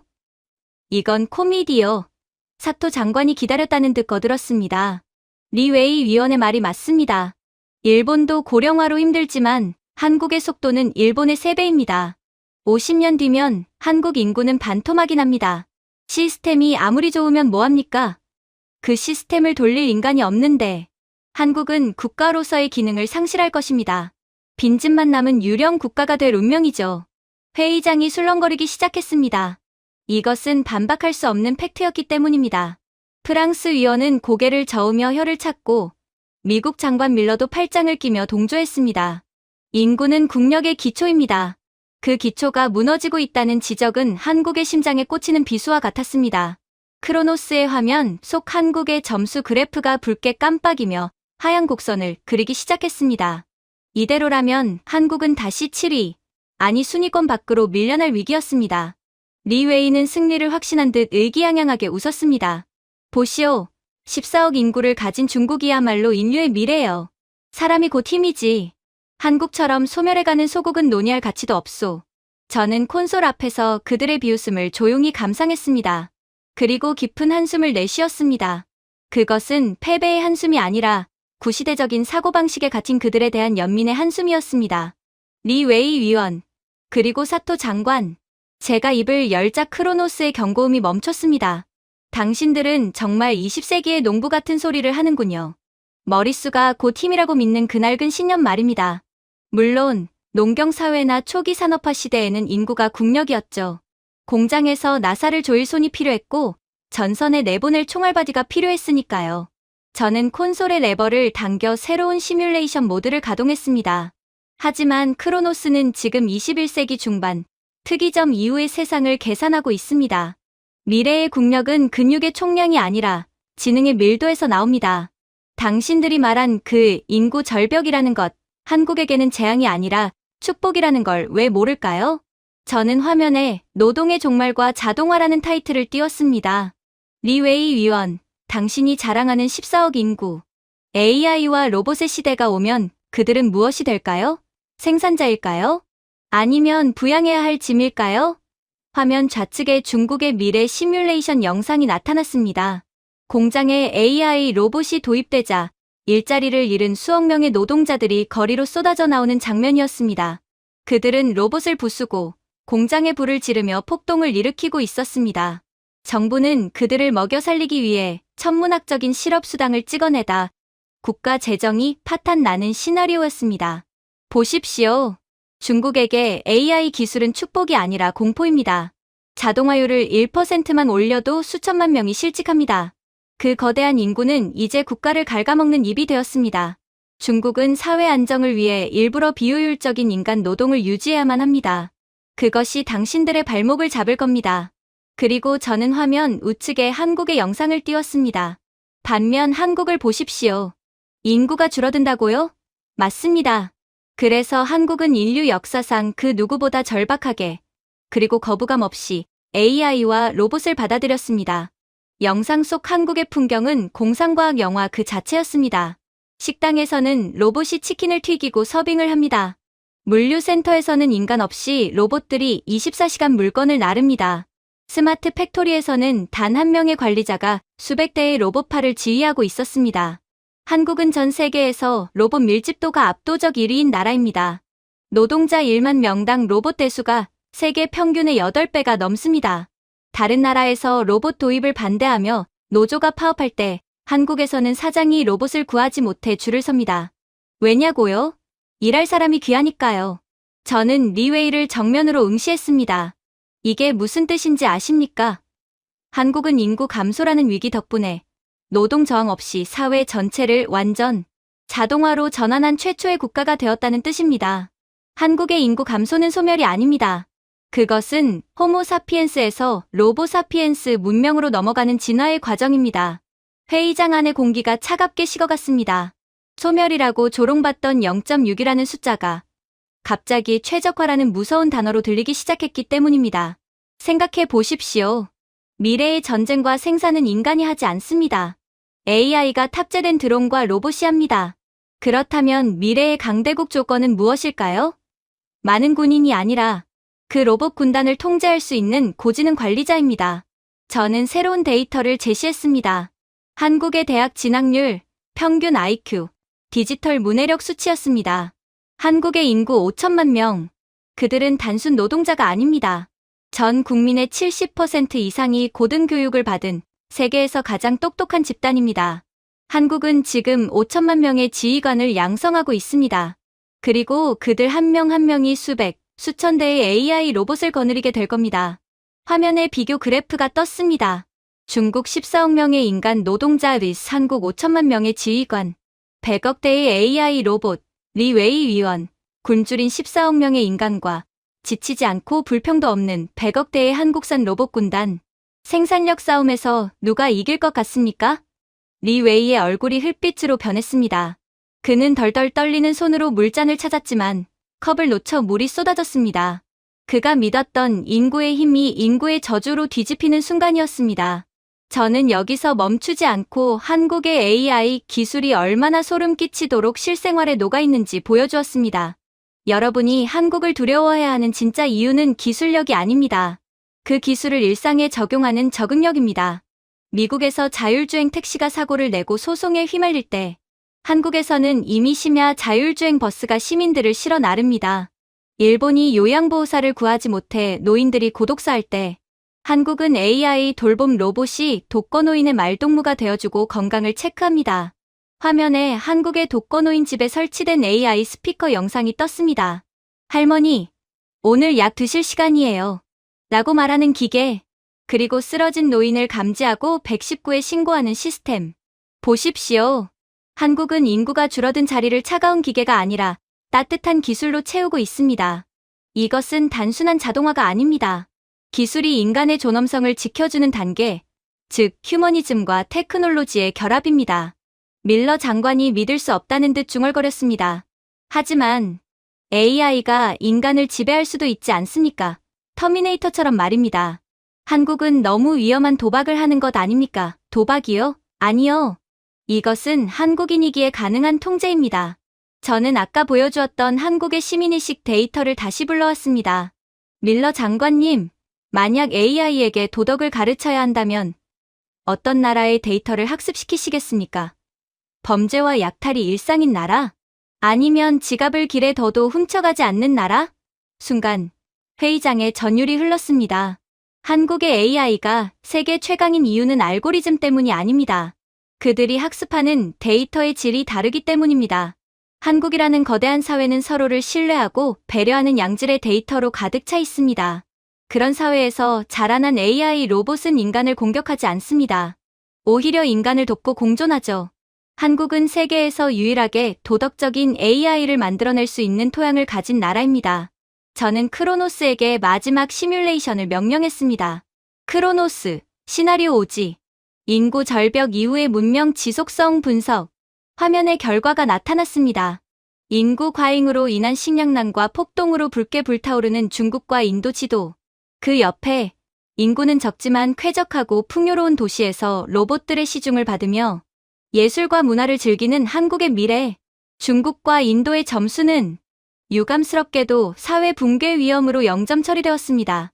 너무 많은 사람이 서로를 잡아먹는 지옥도가 펼쳐질 테니까요.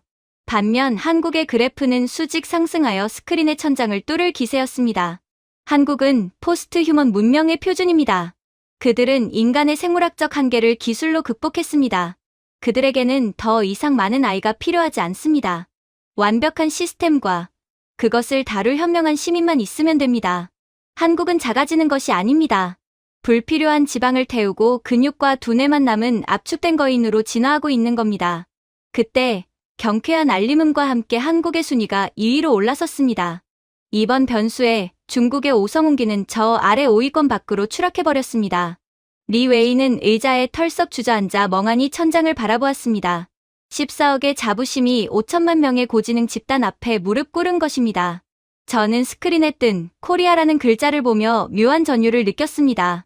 소멸할 것이라 저주받았던 나라가 오히려 그 위기를 기회로 삼아 인류가 꿈꾸던 유토피아를 가장 먼저 건설하고 있었습니다. 빈집만 남은 유령 국가라고 하셨습니까? 제가 사토 장관에게 나직하게 물었습니다. 아니요. 그곳은 유령이 사는 곳이 아닙니다. 신에 가까워진 인간들이 사는 곳입니다. 노동의 고통에서 해방되어 오직 창조하고 즐기며 살아가는 미래 인류의 거주지. 그곳이 바로 대한민국입니다. 이제 남은 상대는 단 하나, 세계 최강의 패권국 미국뿐이었습니다. 밀러 장관의 얼굴에서 여유가 사라지고 긴장감이 감돌기 시작했습니다. 그는 알고 있었습니다. 한국이 가진 것이 단순한 로봇 기술이 아니라는 것을. 그래서 더더욱 회의장의 공기는 이제 단순한 긴장감을 넘어 거대한 두 지각판이 충돌하기 직전의 진동으로 가득 차 있었습니다. 중국과 일본이 탈락의 고배를 마시고 구석으로 물러난 자리. 이제 남은 것은 단 하나의 거인, 바로 미국이었습니다. 그리고 그 옆에는 비록 순위권 밖으로 밀려났지만 여전히 군사력만큼은 무시할 수 없는 곰, 러시아가 버티고 있었죠. 미국 국무장관 밀러는 여전히 여유만만한 표정으로 시가를 만지작거리고 있었습니다. 그는 방금 전 한국의 AI와 로봇 기술이 보여준 성과를 인정하면서도 그것이 국가 생존의 결정적 요소는 아니라고 믿는 눈치였습니다. 닥터 스털링, 한국의 로봇들이 귀엽긴 하더군요. 밀러 장관이 입을 열었습니다. 그의 목소리에는 세계 최강대국의 오만함이 뚝뚝 묻어났습니다. 하지만 우리가 지금 논하는 건 인류 최후의 전쟁 혹은 생존 투쟁입니다. 로봇이 노인 말동무나 해주는 건 평화로울 때 이야기죠. 진짜 위기가 닥치면 무엇이 필요합니까? 바로 압도적인 화력입니다. 핵 항모 전단, 스텔스 폭격기, 대륙간 탄도 미사일. 이런 걸 가진 나라는 미국과 러시아뿐입니다. 한국, 기껏해야 소총이나 잘 만드는 나라 아닙니까? 제국을 지킬 힘은 가성비에서 나오는 게 아닙니다. 러시아 대표가 굵은 목소리로 거들었습니다. 밀러 장관의 말이 맞소. 전쟁은 장난감이 아니오. 무한한 자원과 강철 같은 맷집이 필요하지. 한국은 기름 한 방울 안 나는 나라요. 전쟁이 장기전으로 가면 한국의 그 잘난 시스템은 고철 덩어리가 될 거예요. 두 강대국 대표의 협공에 회의장 내의 분위기가 다시금 미국 쪽으로 기울었습니다. 확실히 밀리터리 분야에서 미국의 위상은 신성불가침의 영역처럼 보였으니까요. 천조국이라 불리는 국방비, 전 세계 바다를 지배하는 함대. 한국이 아무리 날고 기어도 이 물리적 폭력의 총량에서 미국을 이길 수는 없어 보였습니다. 저는 콘솔의 푸른 빛을 바라보며 조용히 웃었습니다. 그들이 말하는 힘의 정의가 얼마나 구시대적인지, 그리고 현재 그들의 힘이 얼마나 텅 빈 껍데기인지 보여줄 시간이 왔기 때문입니다. 화력이라. 밀러 장관님, 아주 중요한 지적입니다. 저는 크로노스의 연산 모드를 전시 생산 능력 및 군수 지원 속도로 전환했습니다. 하지만 장관님, 전쟁은 버튼 하나 누르면 끝나는 게임이 아닙니다. 전쟁은 소비입니다. 미사일을 쏘면 다시 채워 넣어야 하고 전차가 부서지면 다시 만들어야 하죠. 크로노스는 묻고 있습니다. 현재의 미국은 과연 그 소비를 감당할 생산력이 있는가? 라고 말입니다. 그게 무슨 소립니까? 미국은 세계의 공장. 아니요. 미국은 더 이상 세계의 공장이 아닙니다. 저는 밀러의 말을 자르며 화면에 데이터를 띄웠습니다. 그것은 우크라이나 전쟁 이후 전 세계 방산 시장의 적나라한 성적표였습니다. 여기 나토 회원국들이 보낸 긴급 요청서들이 있습니다. 우크라이나 전쟁이 터지자 유럽은 공포에 질려 전차와 자주포를 주문했죠. 당연히 1순위는 미국제 무기였습니다. 그런데 무슨 일이 벌어졌습니까? 화면에 미국 방산업체의 납기 일정표가 떴습니다. 에밀 에이브럼스 전차 인도까지 3년 6개월, 제블린 미사일 추가 생산 2년, 소요 155mm 포탄 재고 받아. 보십시오. 미국은 주문을 받아도 물건을 줄 수가 없습니다. 생산 라인은 녹슬었고 숙련된 엔지니어들은 은퇴했습니다. 지금 당장 적군이 국경을 넘고 있는데 3년 뒤에 전차를 보내주겠다고 하는 건 그냥 죽으라는 소리와 같습니다. 저는 화면을 전환했습니다. 이번에는 폴란드의 항구였습니다. 거대한 수송선에서 수십 대의 최신형 전차와 자주포가 쏟아져 나오는 장면이었습니다. 미국이 기다리라고 말할 때 한국은 보냈습니다라고 답했습니다. 폴란드가 한국산 K2 전차와 K9 자주포를 계약하고 첫 물량을 인도받는데 걸린 시간은 단 3개월이었습니다. 이건 배송이 아니라 차라리 순간 이동에 가깝습니다. 회의장이 술렁거렸습니다. 3년과 3개월. 이것은 단순한 속도의 차이가 아니라 전쟁의 승패를 가르는 결정적인 격차였습니다. 어떻게 이런 일이 가능하죠? 프랑스 위원이 믿을 수 없다는 듯 물었습니다. 프랑스도 자주포 하나 만드는데 1년이 걸립니다. 한국은 도대체 공장에서 무슨 짓을 하는 겁니까? 그들은 무기를 만드는 게 아닙니다. 상품을 찍어내는 겁니다. 저는 한국의 방산 공장 내부 영상을 띄웠습니다. 서구의 방산 공장이 장인들이 수작업으로 조립하는 공방 수준이라면 한국의 공장은 자동차를 찍어내듯 전차를 조립하고 있었습니다. 로봇팔이 쉴 새 없이 용접을 하고 AI가 불량품을 검수하는 그야말로 제조업의 예술이었습니다. 밀러 장관님, 미국은 설계도는 최고입니다. 하지만 그 설계도를 현실로 만들 손을 잃어버렸습니다. 제조업을 멸시하고 금융과 서비스업에만 몰두한 대가죠. 하지만 한국은 지난 50년간 제조업을 포기하지 않았습니다. 오히려 갈고 닦아 극한의 경지에 올려놓았죠. 그 결과 한국은 지금 자유진영 전체를 무장시킬 수 있는 유일한 민주주의의 병기창이 되었습니다. 밀러 장관의 표정이 굳어졌습니다. 민주주의의 병기창이라는 말은 2차 대전 당시 미국을 지칭하던 영광스러운 별명이었으니까요. 그 타이틀이 이제 태평양 건너 작은 나라로 넘어갔다는 사실을 뼈아프게 지적한 것입니다. 하지만 이것은 서막에 불과했습니다. 저는 더 깊고 거대한 미국의 진짜 아킬레스건을 건드려야 했습니다. 땅 위의 무기는 그렇다 칩시다. 하지만 바다는 어떻습니까? 밀러 장관님이 자랑한 그 핵 항모 전단 말입니다. 저는 크로노스의 화면에 거대한 바다를 띄웠습니다. 미 해군은 지금 심각한 위기에 처해 있습니다. 배를 만들 도크가 없고 고칠 사람이 없습니다. 2차 대전 때 수백 척의 군함을 찍어내던 미국의 조선소들은 지금 쇼핑몰이나 공원으로 변했습니다.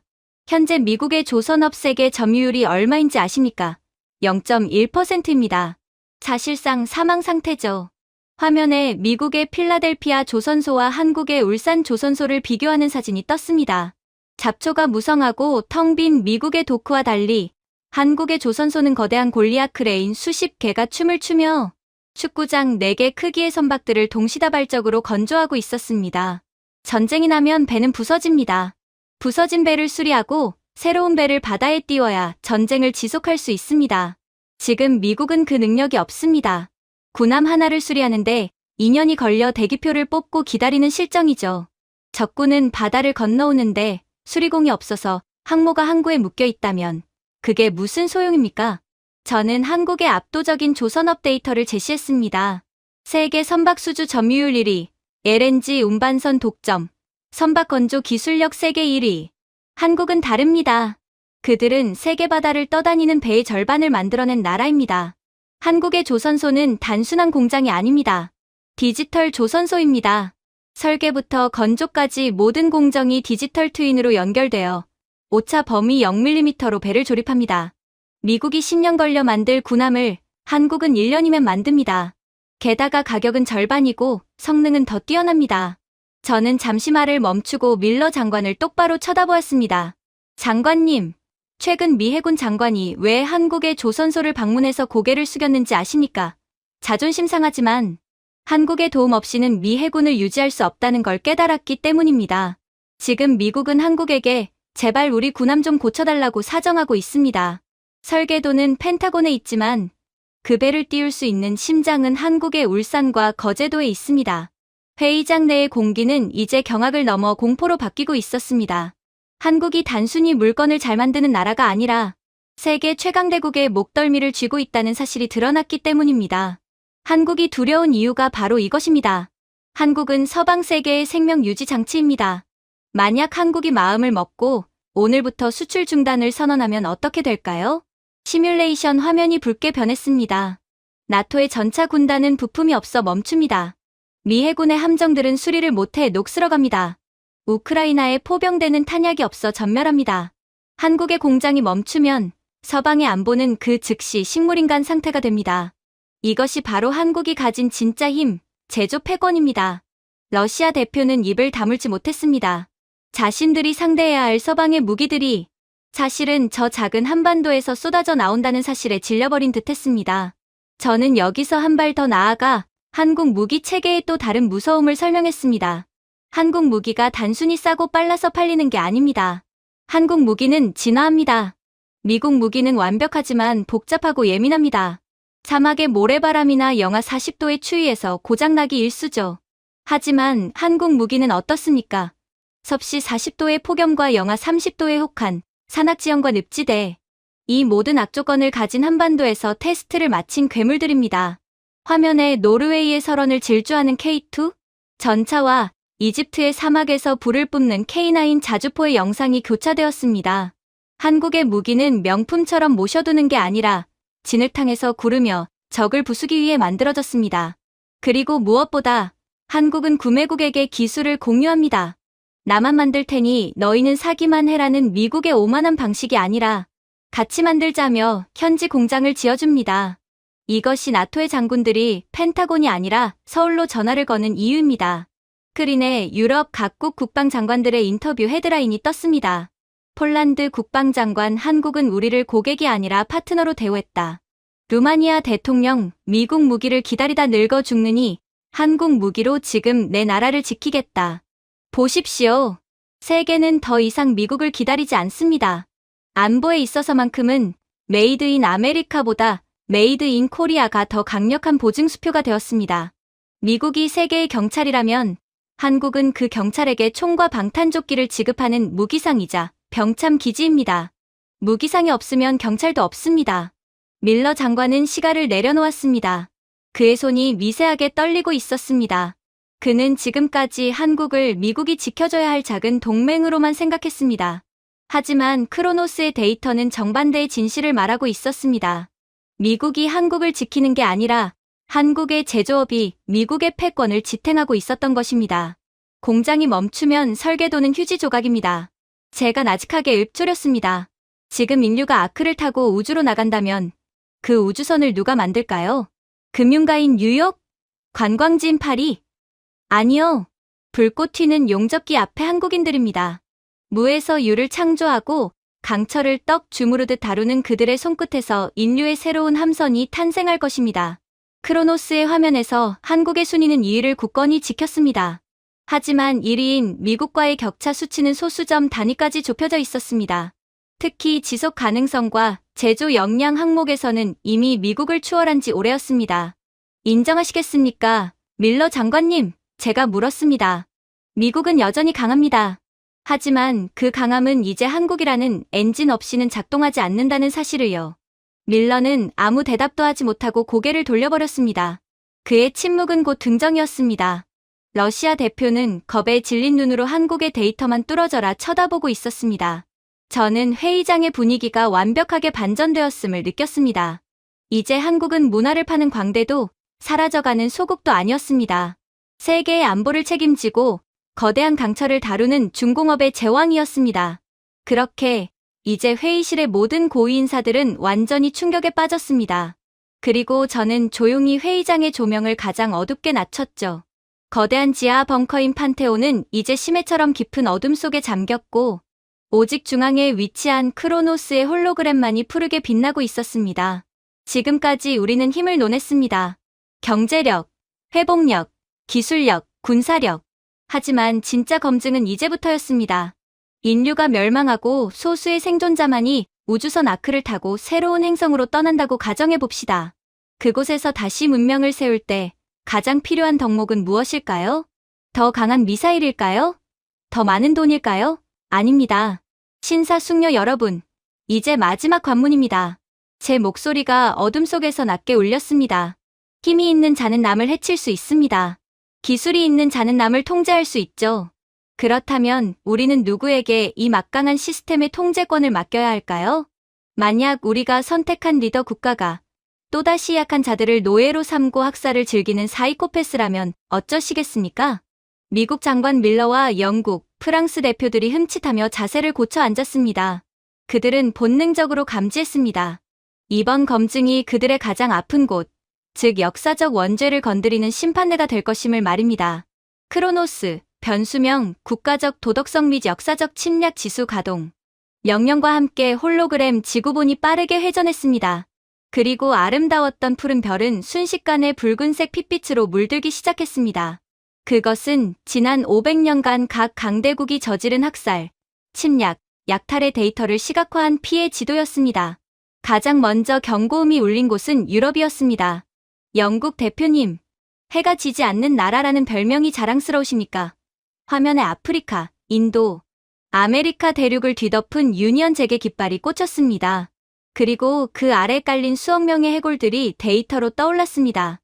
아편 전쟁으로 중국을 병들게 하고 인도의 자원을 200년간 빨아먹었으며 아프리카의 부족들을 서로 싸우게 만들어 노예로 팔아넘긴 기록들. 크로노스의 분석에 따르면 영국의 부의 80%는 타국의 피와 눈물 위에서 쌓아 올려졌습니다. 이것은 문명이 아니라 거대한 강도질입니다. 영국 위원은 얼굴이 창백해져서 아무 말도 하지 못했습니다. 이어서 프랑스, 스페인, 독일의 데이터가 떴습니다. 알제리 학살, 콩고의 고무 농장, 그리고 홀로코스트. 독일은 반성했다고 말하겠죠. 하지만 죽은 자는 돌아오지 않습니다. 당신들의 역사적 유전자에는 타인을 지배하고 말살하려는 본능이 새겨져 있습니다. 새로운 행성에서도 또다시 가스실을 만들지 않는다고 누가 보장합니까? 그리고 화면은 아시아로 넘어갔습니다. 일본 열도가 시뻘건 경고등으로 진동하고 있었습니다. 일본 대표 사토는 이미 식은땀을 흘리며 고개를 숙이고 있었습니다. 그는 제발 이 순간이 지나가기를 비는 듯했습니다. 하지만 저는 그를 그냥 보내줄 생각이 없었습니다. 사토 장관, 고개 드십시오. 제가 차갑게 명령했습니다. 화면에 1937년 난징, 그리고 1940년대의 조선 반도와 동남아시아의 지도가 펼쳐졌습니다. 생체 실험 부대 731점, 난징에서 학살된 30만 명의 민간인, 그리고 화면에 꽃다운 나이에 끌려가 성노예가 되어야 했던 수만 명의 소녀들. 위안부 데이터가 떴습니다. 당신들은 사과조차 제대로 하지 않았습니다. 역사를 왜곡하고 신사의 전범들의 위패를 모셔놓고 참배하죠. 독일이 무릎을 꿇을 때 일본은 뻔뻔하게 고개를 쳐들었습니다. 크로노스는 일본의 도덕적 신뢰도를 위험군으로 분류합니다. 당신들은 힘이 생기면 언제든 다시 칼을 뽑아 이웃의 목을 칠 나라니까요. 사토는 입술을 깨물며 부들부들 떨었습니다. 반박하고 싶었겠지만 크로노스가 띄워놓은 너무나도 명백한 증거, 사진들과 숫자들 앞에서 그는 입을 뗄 수 없었습니다. 전 세계 대표들이 일본을 경멸 어린 눈빛으로 바라보았습니다. 마지막으로 미국이었습니다. 밀러 장관은 짐짓태연한 척했지만 그의 눈동자는 흔들리고 있었습니다. 미국은 자유의 수호자입니까? 화면에 아메리카 원주민 학살, 멕시코 전쟁, 베트남 전쟁의 민간인 피해, 그리고 최근의 중동 전쟁 데이터가 떴습니다. 미국은 정의를 외치지만 그 정의는 항상 미국의 이익과 일치할 때만 작동했습니다. 석유를 위해 전쟁을 일으키고 무기를 팔기 위해 분쟁을 조장했죠. 당신들의 손에도 씻을 수 없는 피가 묻어 있습니다. 회의장은 침묵에 휩싸였습니다. 세계를 호령하던 G7 국가들의 점수판에는 마이너스 표시가 붉게 전멸하고 있었습니다. 그들은 강대국이었지만 동시에 죄인들이었습니다. 그렇다면 한국은 어떻습니까? 제가 화면을 전환했습니다. 붉은색으로 얼룩진 세계지도 속에서 동아시아의 작은 반도만이 하얀색으로 빛나고 있었습니다. 마치 진흙탕 속에 핀 연꽃처럼 그 순백에 비친 눈이 부실 지경이었습니다. 신사숙녀 여러분, 이것은 기적에 가까운 데이터입니다. 저는 한국의 5,000년 역사 연표를 스크롤했습니다. 이 나라는 지난 5,000년 동안 무려 931번의 외세 침략을 받았습니다. 중국에게, 몽골에게, 일본에게 끊임없이 짓밟혔죠. 보통 이렇게 많이 맞은 나라는 두 가지 중 하나가 됩니다. 멸망해서 사라지거나 도끼를 품고 더 잔인한 침략자가 되거나. 저는 청중을 둘러보았습니다. 하지만 한국은 어느 쪽도 선택하지 않았습니다. 여기 충격적인 팩트가 있습니다. 한국은 5,000년 역사상 단 한 번도 타국을 먼저 침략하거나 약탈하기 위한 전쟁을 일으킨 적이 없습니다. 회의장이 술렁거렸습니다. 인류 역사상 힘을 가진 국가치고 이웃을 때리지 않은 나라는 없었습니다. 그것은 국가의 생리였으니까요. 이들이 약해서 그랬을까요? 천만에요. 한국은 고대부터 강력한 활과 철기 문화를 가졌고 지금은 세계 최강의 무기를 만드는 나라입니다. 힘이 차고 넘치는데도 남의 땅을 탐내지 않았습니다. 왜일까요? 화면에 홍익인간이라는 네 글자가 떴습니다. 이것은 한국의 건국 이념입니다. 널리 인간 세상을 이롭게 하라. 고작 부족 국가를 세우면서 그들은 정복이 아니라 복지를 국시로 삼았습니다. 이것은 단순한 슬로건이 아닙니다. 한국인들의 DNA 깊숙이 박힌 통치 철학입니다. 저는 베트남 전쟁 당시의 데이터를 띄웠습니다. 한국군도 베트남에 파병되었습니다. 하지만 다른 군대와 다른 점이 있었습니다. 총을 든 시간보다 무너진 학교를 다시 짓고 마을 사람들에게 쌀을 나눠주고 아픈 아이들을 치료하는데 쓴 시간이 더 많았다는 기록들입니다. 그들은 전장에서도 사람을 먼저 봤습니다. 이어 튀르키예 지진 현장, 아프리카의 에볼라 바이러스 현장의 영상을 보여주었습니다. 한국 긴급구호대가 가장 위험한 곳으로 뛰어들어 사람을 구하는 모습. 한국이 무서운 진짜 이유가 여기 있습니다. 그들은 피 묻지 않은 손을 가진 유일한 강대국입니다. 제국주의의 원죄가 없는 나라, 약탈의 역사가 없는 나라. 그래서 전 세계 개발도상국들은 미국이나 유럽이 원조를 준다고 하면 무슨 꿍꿍이지 하고 의심하지만 한국이 간다고 하면 형제를 맞이하듯 환영합니다. 저는 아프리카의 한 작은 마을 촌장의 인터뷰 영상을 띄웠습니다. 미국인은 우리에게 총을 주는 법을 가르쳤고 중국인은 우리 땅을 뺏어갔지만 한국인은 우리에게 별을 싣는 법을 가르쳐 주었습니다. 그들은 우리의 친구입니다. 이 짧은 인터뷰가 회의장에 던진 파장은 핵폭탄급이었습니다. 힘과 존경은 다릅니다. 미국은 두려움의 대상이었지만 한국은 존경의 대상이었습니다. 여러분, 한국에는 정의라는 번역 불가능한 단어가 있습니다. 화면에 한국인들이 이웃에게 음식을 나눠주고 길 잃은 외국인을 끝까지 데려다주는 영상들이 흘러나왔습니다. 이것은 단순한 친절이 아닙니다. 너와 나는 남이 아니다라는 타인에 대한 무한한 확장성입니다. 한국인들은 배가 고파도 콩 한 조각을 나눠 먹습니다. 힘이 생기면 약한 자를 지배하는 게 아니라 약한 자의 손을 잡아 끌어올려줍니다.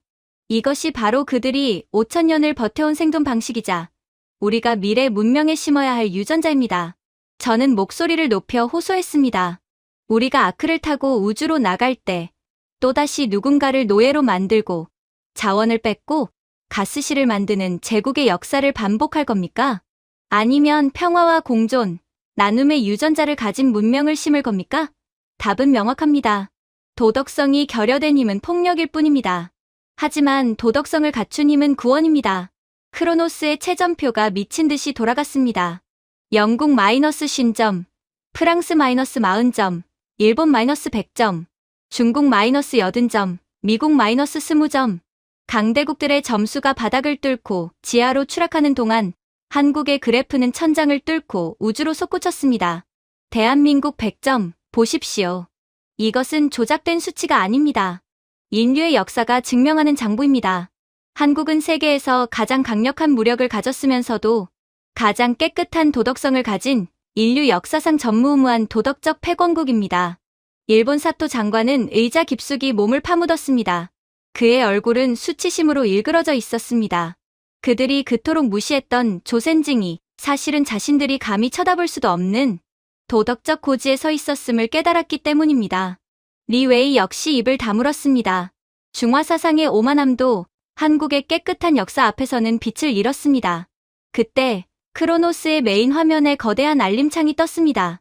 한국 종합 점수 1위, 미국과 동률. 회의장이 발칵 뒤집혔습니다. 7위에서 시작했던 한국이 마침내 세계 최강 미국과 동점을 이루며 공동 1위의 자리에 오른 것입니다.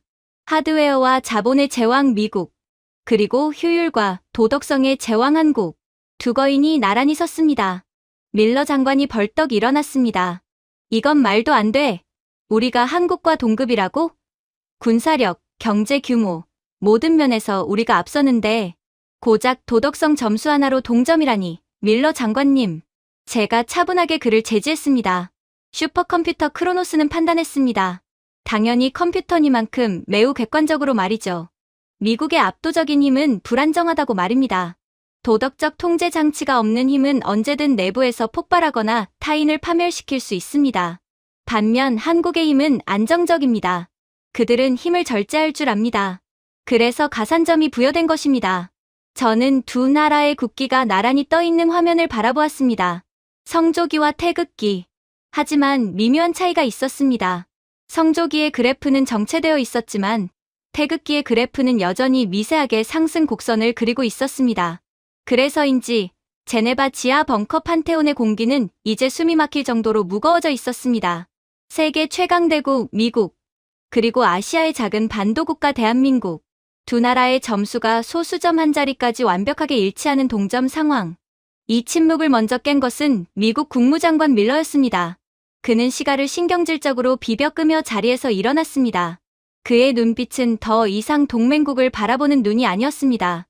그것은 자신의 패권을 위협하는 적을 바라보는 차갑고 잔혹한 제국의 눈빛이었습니다. 닥터 스털링, 역사는 거짓말을 하지 않습니다. 밀러 장관의 목소리가 낮게 깔렸습니다. 지난 100년 동안 미국의 턱 밑까지 추격해온 2등 국가들이 어떻게 되었는지 아십니까? 1980년의 소련, 1990년의 일본. 우리는 그들이 1등을 넘보는 순간 가차없이 짓밟았습니다. 경제 제재로, 플라자 합의로, 때로는 군사적 압박으로 그들의 척추를 부러뜨렸죠. 미국은 2등을 용납하지 않습니다. 그게 우리의 생존 방식입니다. 그의 말에 일본 대표 사토의 어깨가 움찔했습니다. 30년 전 미국의 견제로 잃어버린 30년을 맞이해야 했던 트라우마가 되살아난 것입니다. 밀러 장관은 으름장을 놓든 말을 이었습니다. 한국도 마찬가지입니다. 우리가 마음만 먹으면 관세를 200% 때리고 기술 이전을 막고 금융망을 차단해서 한국을 다시 개발도상국으로 돌려보낼 수 있습니다. 이리자리가 위험하다면 경쟁자를 제거하면 그만입니다. 그것이 팍스 아메리카나의 본질입니다. 중국 리웨이 위원이 비릿한 미소를 지으며 그 상황을 즐기고 있었습니다. 한국이 미국의 손에 파괴되는 꼴을 보고 싶다는 듯 말입니다. 하지만 저는 그 살벌한 협박 앞에서도 태연하게 웃었습니다. 그리고 천천히 고개를 저었습니다. 밀러 장관님, 아주 무서운 경고시군요. 하지만 당신은 결정적인 착각을 하고 있습니다. 미국은 한국을 죽일 수 없습니다. 아니, 한국을 죽이는 순간 미국도 즉사하기 때문입니다. 뭐라고요? 과거의 일본이나 소련은 미국의 경쟁자였습니다. 하지만 지금의 한국은 경쟁자가 아닙니다. 한국은 미국이라는 거대한 시스템을 돌아가게 만드는 혈관이자 심장입니다. 장관님, 당신의 주머니 속에 있는 아이폰, 그 안에 메모리 반도체가 어디 겁니까? 당신이 타는 전기차의 배터리는요? 미 해군의 군함을 수리하는 조선소는요? 나토를 지키는 무기는요? 저는 화면에 미국과 한국의 산업 의존도 그래프를 띄웠습니다. 붉은색 선들이 마치 샴쌍둥이의 혈관처럼 복잡하게 얽혀 있었습니다. 한국을 제재하시겠다고요? 좋습니다. 그 순간 미국의 실리콘밸리는 멈춥니다. 월스트리트의 서버는 다운됩니다. 미군의 레이더는 꺼집니다. 한국은 이미 미국의 몸속 깊숙이 들어와 없어서는 안 될 장기가 되어버렸습니다. 심장이 시끄럽게 뛴다고 해서 심장을 도려내는 바보가 어디 있습니까? 미국은 한국을 죽일 수 없습니다. 그것은 자살 행위니까요. 밀러 장관은 입을 벌린 채 아무 말도 하지 못했습니다. 인정하기 싫지만 한국은 이미 미국의 통제 범위를 넘어선 대체 불가능한 파트너가 되어버린 것입니다. 이것이 한국이 가진 진짜 힘, 상호 파괴가 불가능한 절대적 의존성이었습니다. 자, 이제 물리적 힘의 대결은 끝났습니다. 두 나라는 동점입니다. 그렇다면 승부를 가를 마지막 열쇠는 무엇일까요? 저는 벙커의 조명을 끄고 오직 크로노스의 홀로그램만을 남겼습니다. 어둠 속에서 푸른색 데이터 입자들이 춤을 추며 하나의 형상을 만들어내기 시작했습니다. 우리가 아크를 타고 우주로 나아가 새로운 문명을 건설할 때 가장 중요한 도구가 무엇일까요? 바로 소통입니다. 정보를 기록하고 AI에게 명령을 내리고 지식을 전수할 언어가 필요합니다. 하드웨어가 아무리 좋아도 소프트웨어인 언어가 비효율적이면 그 문명은 발전할 수 없습니다. 저는 마지막 히든 변수를 입력했습니다. 변수명 문자 효율성 및 디지털 호환성, 여기 인류가 사용하는 주요 언어들이 있습니다. 먼저 영어. 훌륭합니다. 하지만 불규칙합니다. 발음과 철자가 일치하지 않아 AI가 음성을 인식할 때 오류가 발생합니다. 중국어? 최악입니다. 수만 개의 상형 문자를 디지털로 입력하려면 별도의 변환 과정을 거쳐야 합니다. 일본어. 히라가나, 가타카나, 한자를 섞어 쓰는 비효율의 극치죠. 리웨이와 사토가 동시에 얼굴을 찌푸렸습니다. 자신들의 언어가 가진 복잡함은 그들도 부정할 수 없는 사실이었으니까요.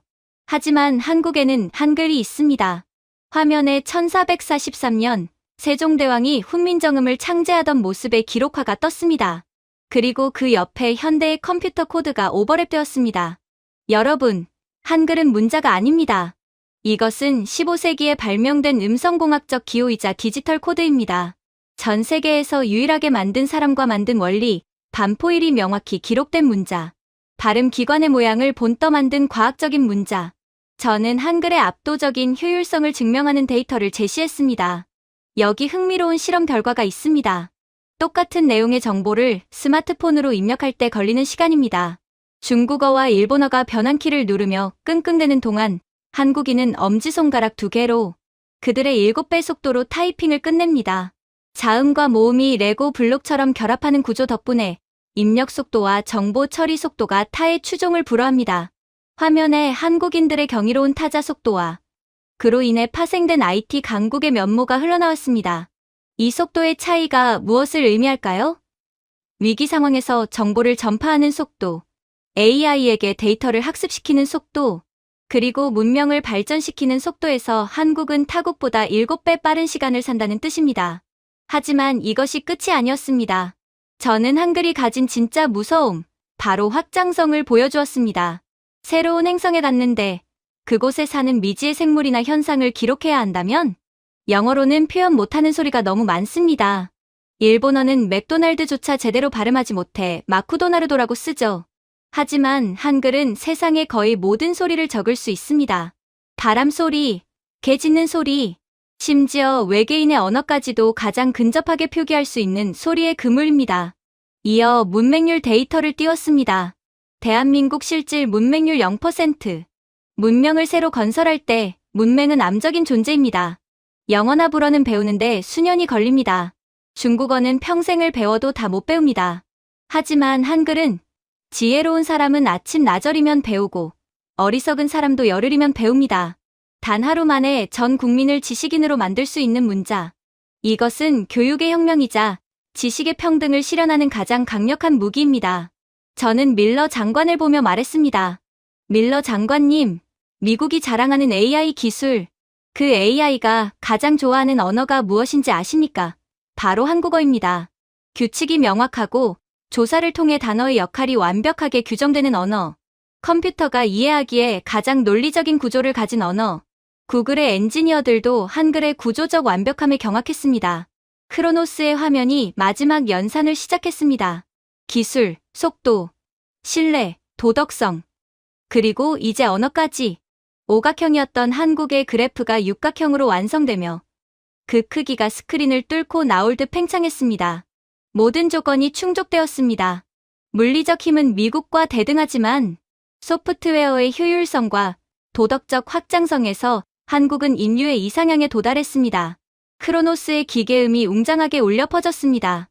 그것은 단순한 알림음이 아니라 새로운 시대의 개막을 알리는 팡파르처럼 들렸습니다. 마지막 변수 계산 완료 화면 중앙에 떠있던 두 개의 국기 중 성조기가 서서히 아래로 내려갔습니다. 그리고 태극기가 화면 가득 가장 높은 곳으로 떠올랐습니다. 1위, 한국. 결론을 내리겠습니다. 저는 떨리는 목소리를 가다듬고 선언했습니다. 인류의 다음 챕터는 힘으로 찍어 누르는 팍스 아메리카나가 아닙니다. 기술로 사람을 살리고 도덕으로 이웃을 품으며 가장 과학적인 언어로 소통하는 시대. 바로 팍스 코리아나입니다. 이것이 슈퍼컴퓨터 크로노스가, 아니 역사가 선택한 인류 최후의 생존 모델입니다. 회의장은 정막에 휩싸였습니다. 그 누구도 반박할 수 없었습니다. 데이터는 너무나 명확했고 논리는 완벽했습니다. 중국 대표 리웨이는 넋이 나간 표정으로 의자에 털썩 주저앉았습니다. 5000년 중화의 자부심이 동쪽의 작은 나라에 의해 완전히 무너져 내리는 순간이었습니다. 그는 떨리는 입술로 말도 안 돼. 저 작은 나라가. 라고 중얼거릴 뿐이었습니다.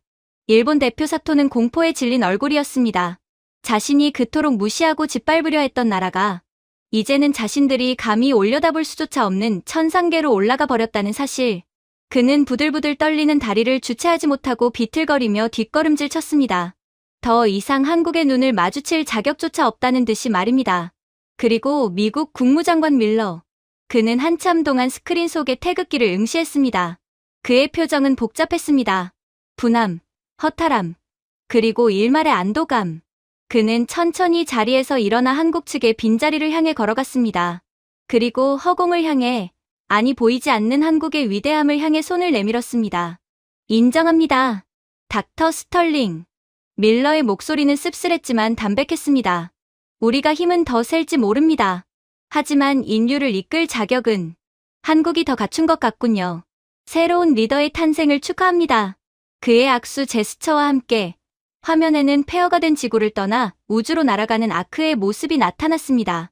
그 거대한 우주선의 뱃머리에는 선명한 태극 문양이 새겨져 있었고 선체 옆면에는 한글로 대한민국이라는 네 글자가 자랑스럽게 빛나고 있었습니다.